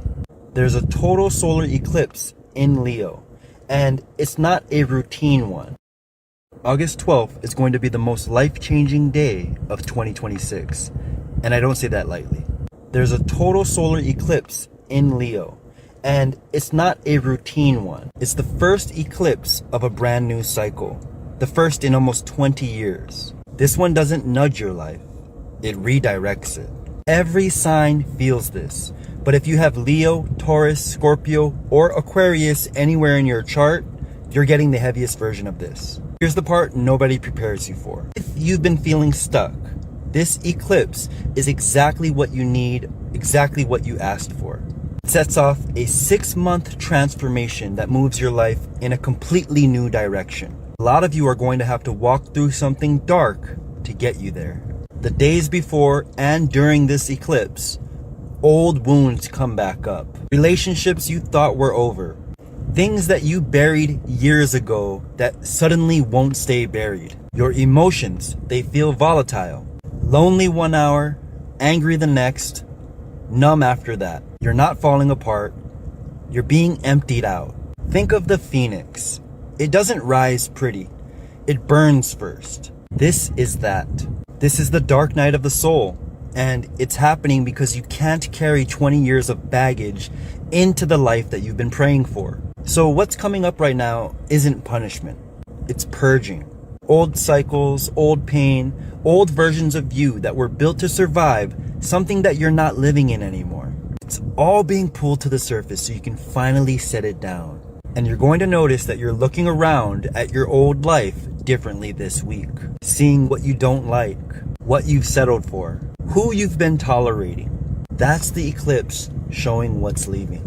Because on the other side of this, the opportunities come. The solutions come. The doors open in a direction you couldn't have planned. Your August destiny reading breaks down exactly where this eclipse lands for your sign. And it comes with a ritual I wrote specifically. The sun's rays are obscured.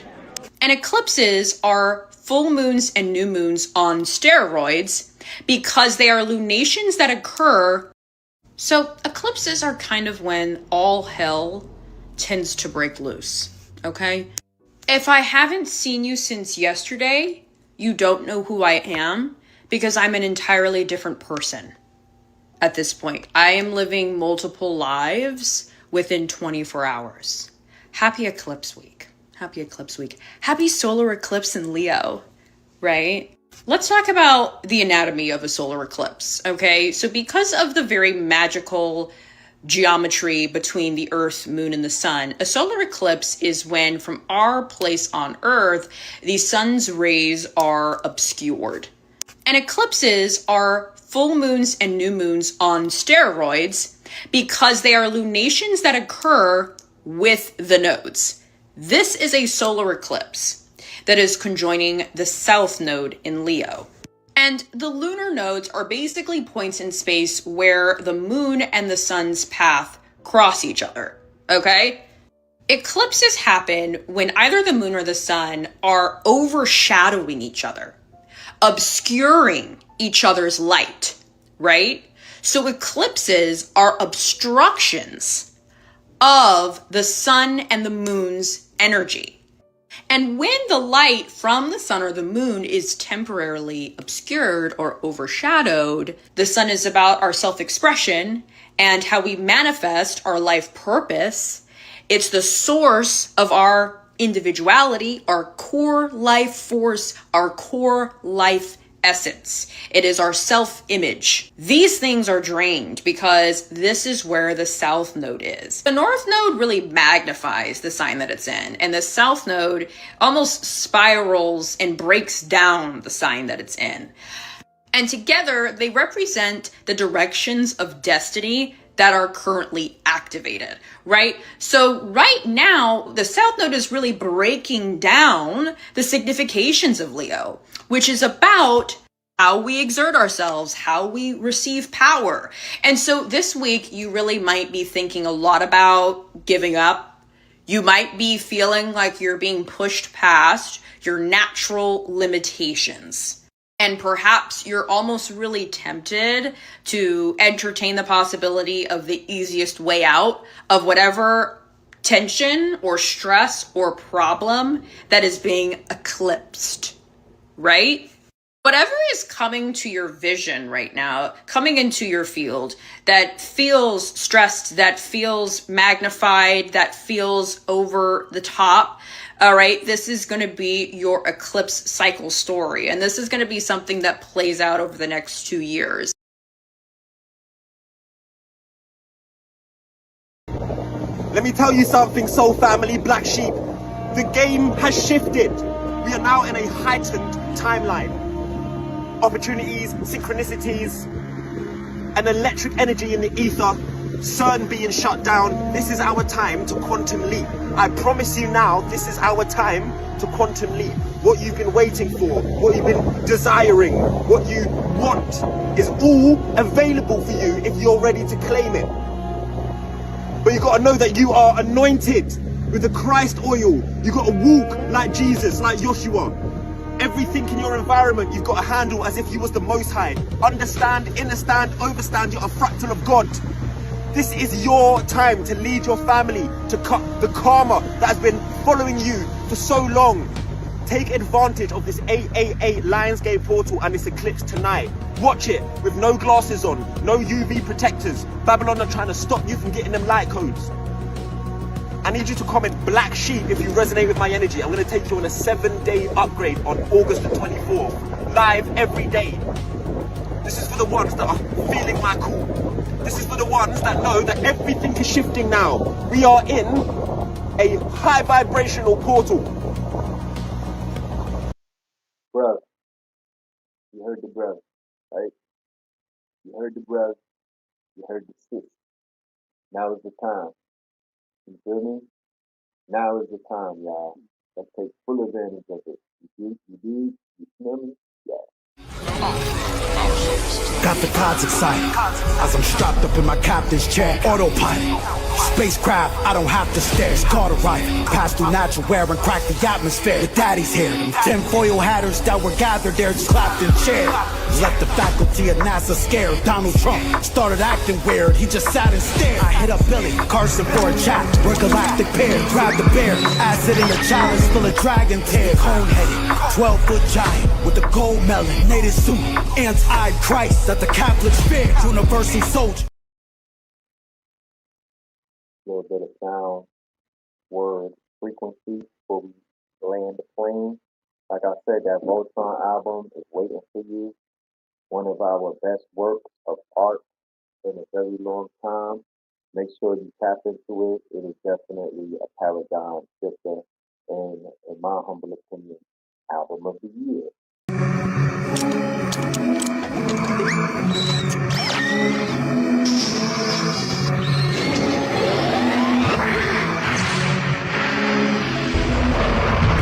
We the collective of the art, the thinkers, the doers, the knowers, the architectures of the art. Triple dark, moon protectors of the hearts. Triple dark, mega yachts, 444 megawatts.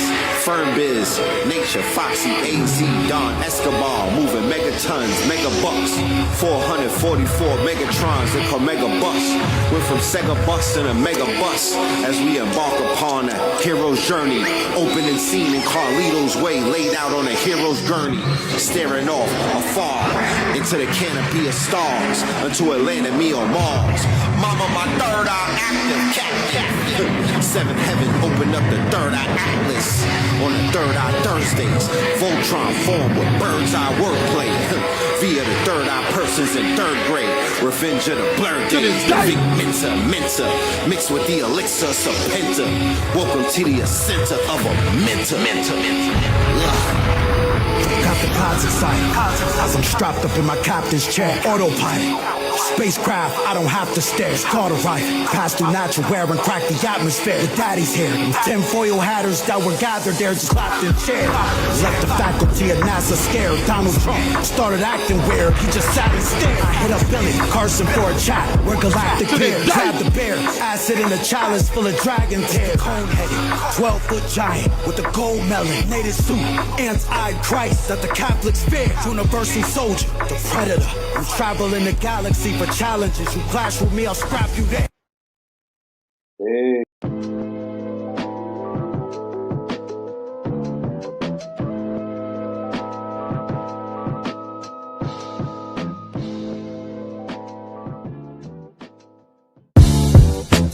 Can't beat us, join us, please bring your coinage. We sink 3-pointers, money shots, all net, all vets. Bumps we not, jet skiing in them sunny spots. With women edible like gummy drops. Dummy stop. No weapon form can intercept a storm. Once my intellect is on, I'm projecting on magnetic fields. And interact with blacks with athletic bills. I'm all about growth and development like residents of Ebbets Fields. Not to choose between woo and chew. We wanna line them colors up like a Rubik's Cube. And fade to black, yeah, the truest hue.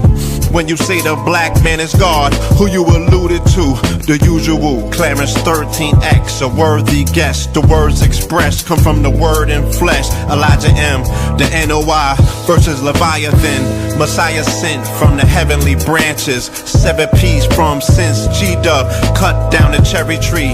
In the wilderness of North Mex, and we flossing death and forced aggression, or forced perception, forced protection, or forced confessions. It's all a lesson.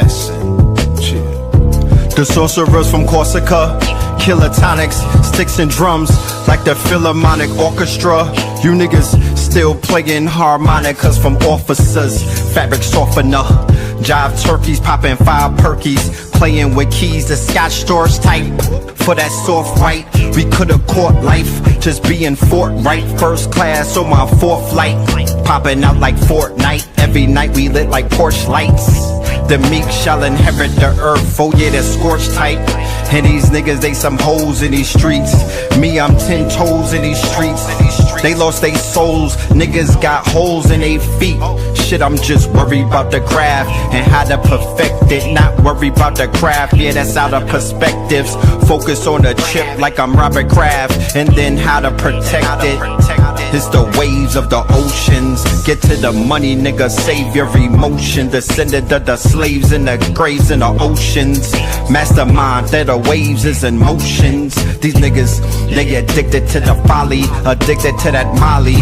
Making me a movie, them sticks made of holly. I'm Dr. Manhattan, sitting on top of Manhattan. When I get all 5 rings, snap my fingers and pop up on satin. Dressed in all black, yeah, drop top the Phantom. Blessed.